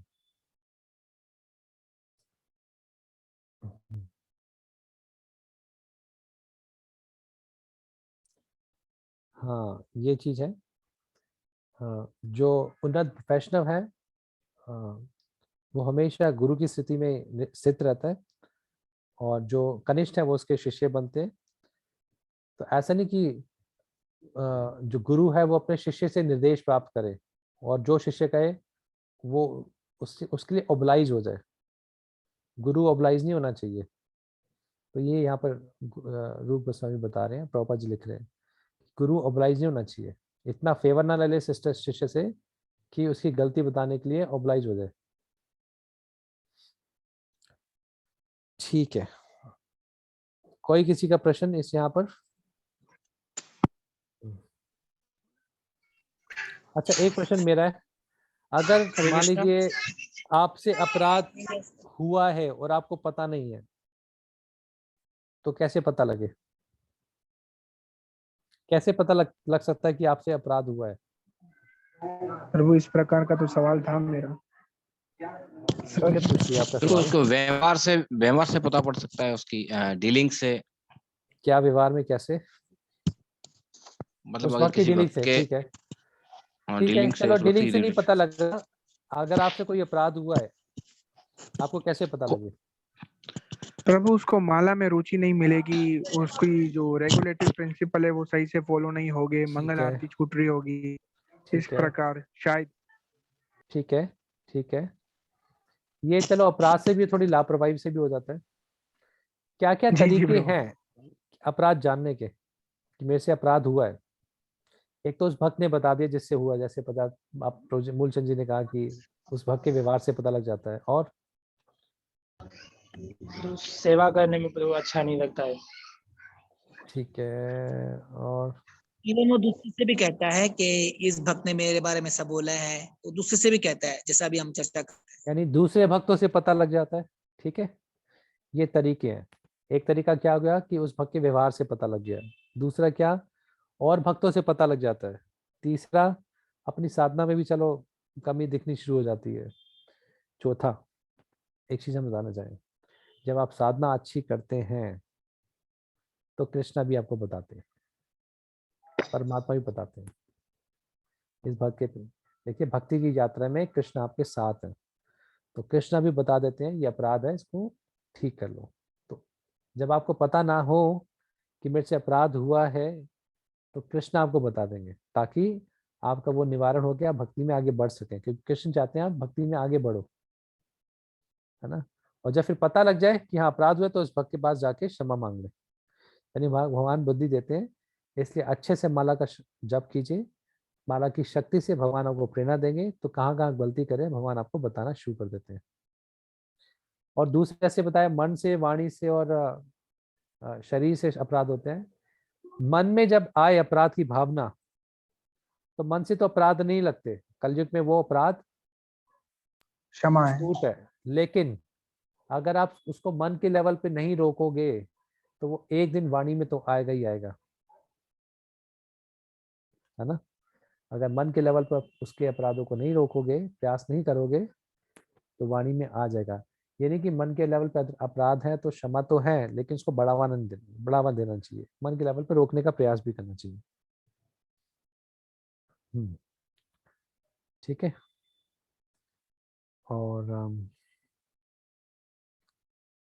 और किसी आप में से किसी का प्रश्न?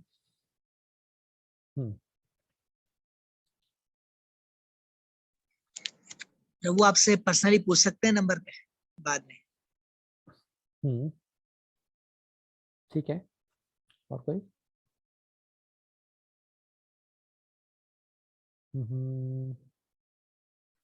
ठीक है। हरे कृष्ण प्रभु। हाँ जी प्रभु जी। हाँ प्रभु, जैसे आपने बताया कि अपराध के विषय में, हाँ अगर हम अपराध करना नहीं चाहते हैं लेकिन कुछ ऐसी मिस्टेकें हो, मतलब बार बार मतलब वाणी से अपराध होता है, तो फिर उसका क्या तरीकेकार है कि मतलब उसको किस तरीके से छोड़ें, किस तरीके से बंद किया जाए कि भाई मतलब कोई सामने ऐसी चीजें नजर आ रही हैं कि बोलने पे मजबूर होते हैं, तो वो तो भी अपराध में शुमार होता है भक्तों को नहीं, बोलना। देखिए कहीं आपको किसी जगह पे कमी आ रही है, बहुत ही अच्छा तरीका है, किसी व्यक्ति के अंदर या किसी समाज के अंदर कमियां दिख रही है, सबसे अच्छा तरीका है अपराध से रहित रह के उसको ठीक करने का। वो होता है कि वहां पर भक्तों के समाज में जो अथॉरिटी है उसको जाके बताएं, या किसी भक्त से दिक्कत आ रही है, उस भक्त की बजाय डायरेक्ट बोलने की जगह उसकी अथॉरिटी को जाके बताएं। समझ गए? सबसे अच्छा तरीका अपराध रहित कार्य करने का ये होता है कि किसी समाज या किसी व्यक्ति से दिक्कत आ रही है तो समाज के अधिकारी उस व्यक्ति के अधिकारी को जाके बताएं। जब डायरेक्टली डील करते हैं किसी व्यक्ति से, किसी डायरेक्टली व्यक्ति को जाके बोलेंगे सबको कष्ट पहुंचता है ना।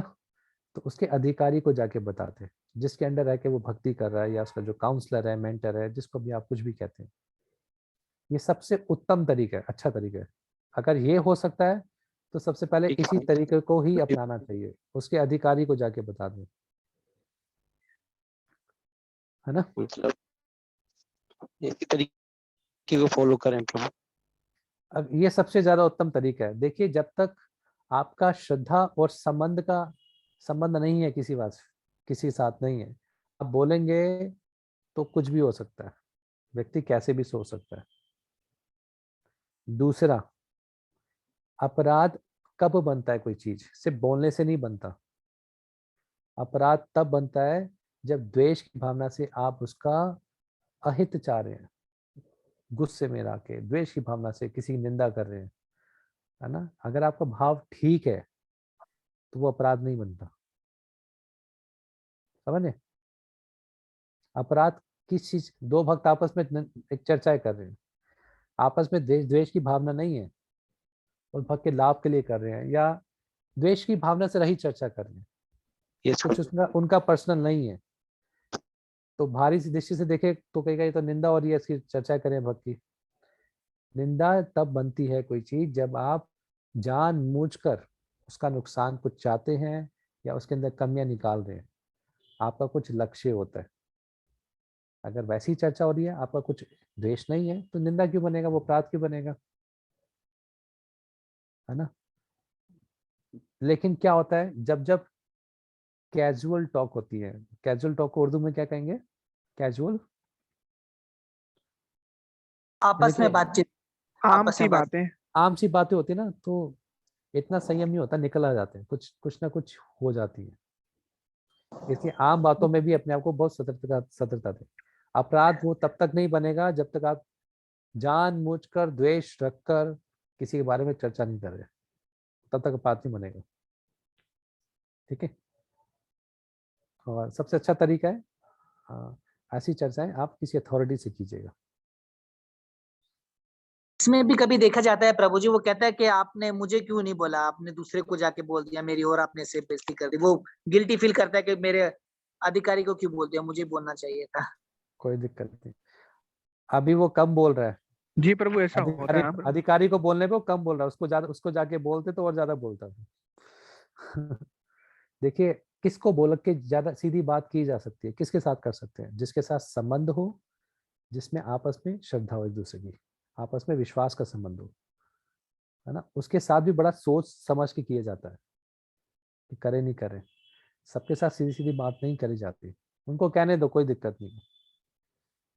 ऑब्वियसली अगर बात कोई छोटी सी है, आपने जाके सीधा अधिकारी को जाके बता रहे, छोटी छोटी बातें हैं, है ना, तो हर चीज छोड़ना अथॉरिटी को जाके बताने है। अगर बात गंभीर है तो अथॉरिटी को बताएं। लेकिन चाहे पर्सनल बात छोटी हो बड़ी हो, तब तक नहीं की जा सकती जब तक कि आपस में संबंध अच्छा ना हो, विश्वास का संबंध ना हो, ठीक है। यस, गॉड निताय प्रभु जी, माता जी। हरे कृष्णा प्रभु। हरे कृष्णा प्रभु। अच्छा, दो होना है आपकी। यस प्रभु। आप सही आवाज आ रही प्रभु। हरे कृष्णा। हाँ जी, ठीक है। हाँ प्रभु, आपने जैसे भी लास्ट में डिफाइन किया कि गुरु को अपने मतलब शिष्य, ऐसे शिष्य से राय नहीं लेनी चाहिए, मतलब कैसे शिष्य से जो अपराध कर रहा है। नहीं, राय नहीं, ऐसा नहीं, इसमें भी बताया गया है कि गुरु को बाध्य नहीं होना चाहिए अपने शिष्य के प्रति। क्या होता है जब हम बहुत ज्यादा किसी से ना, प्रभु आवाज घूम, मेरी आवाज नहीं आ रही आपको? वो आ रही आवाज, अब आ रही है आपकी। अच्छा, आ रही है प्रभु जी। क्या होता है कि इसमें ये बताया गया है, गुरु को बाध्य नहीं होना चाहिए। कभी कभी क्या होता है कि हम गुरु या किसी से भी, कभी कभी क्या होता है, हम किसी अपने नीचे वाले व्यक्ति से बहुत ज्यादा फेवर ले लेते हैं, है ना। जब फेवर ले लेते हैं और फेवर लेने की आदत पड़ जाती है ना, तो उसको कुछ बोल नहीं सकते।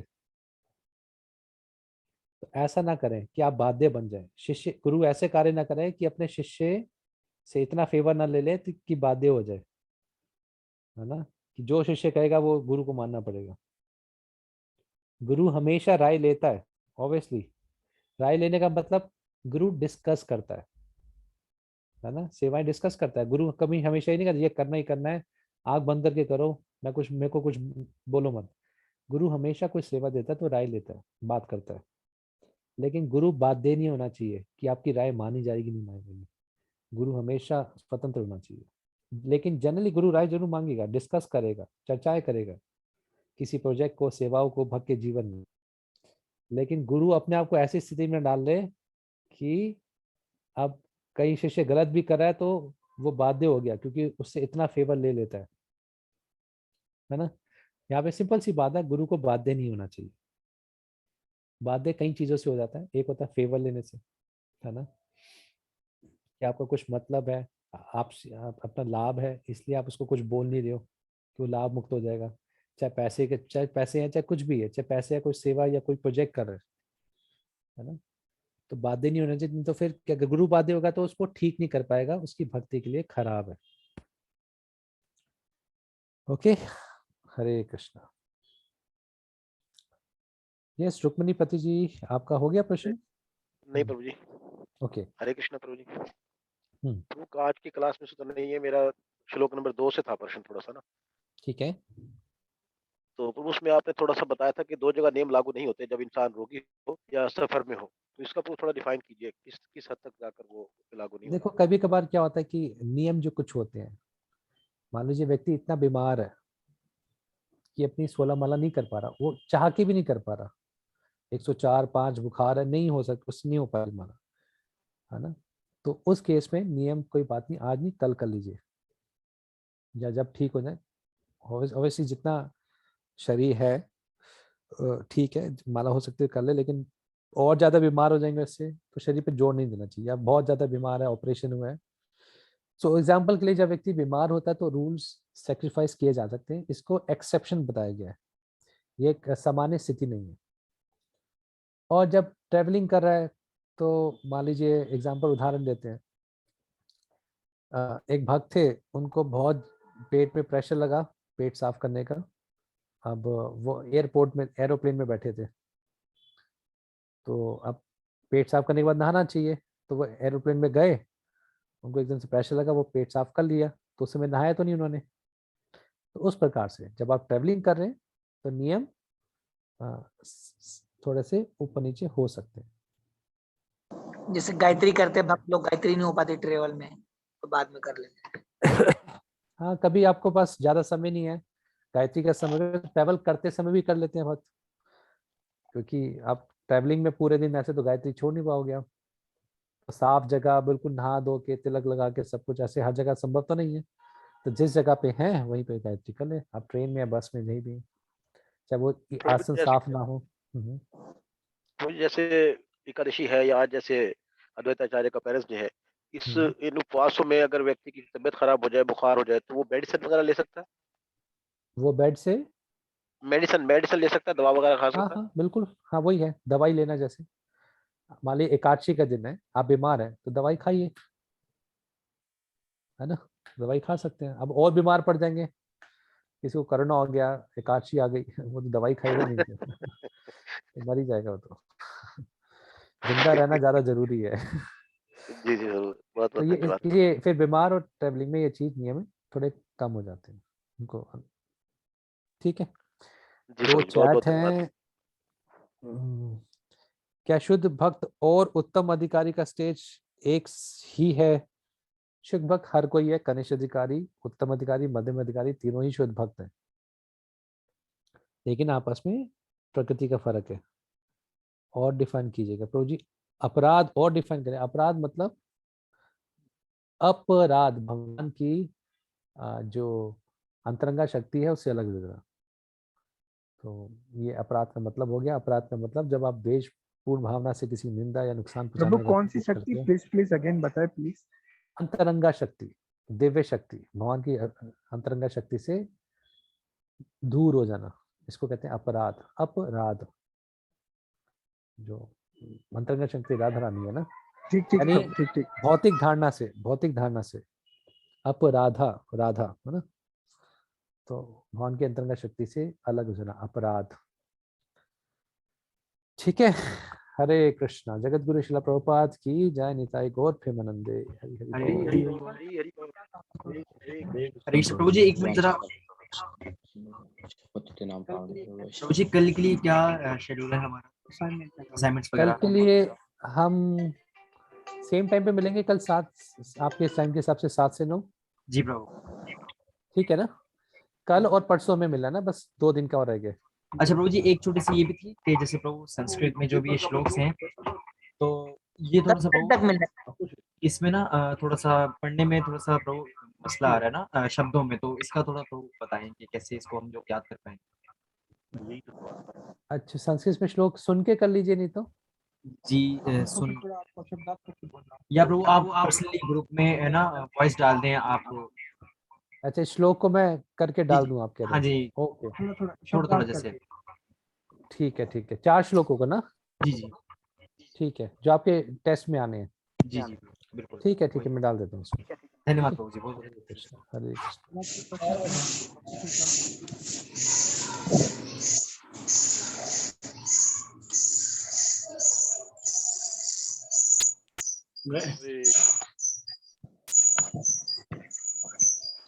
हरे कृष्णा प्रभु जी, एक छोटा से आपसे सब भक्तों से प्रार्थना है जो लोग जिस जिस सेंटर में हैं और जिन जिन के साथ भक्त लोग ऐड हैं, क्लासेस ले रहे हैं, इसमें से प्लीज उनको अपडेट करें कि क्लासेस डेली बेसिस पे लें, एब्सेंट ना करें वो लोग।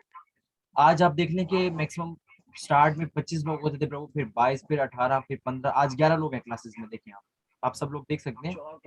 4 तो प्रभु हम लोग ही हैं, ठीक है, 4 कुछ हैदराबाद से लगा लेंगे जो एक पूरा ग्रुप बैठा हुआ है 3 का, तो बाकी सब लोग प्रभु जी एब्सेंट जा रहे हैं। तो प्लीज सबसे भक्तों से प्रार्थना है कि जो जो आसपास है कॉल्स करें, पता करें क्या है, नहीं तो कल हम तो फिर कल कॉल कर ही रहे हैं सबको ना।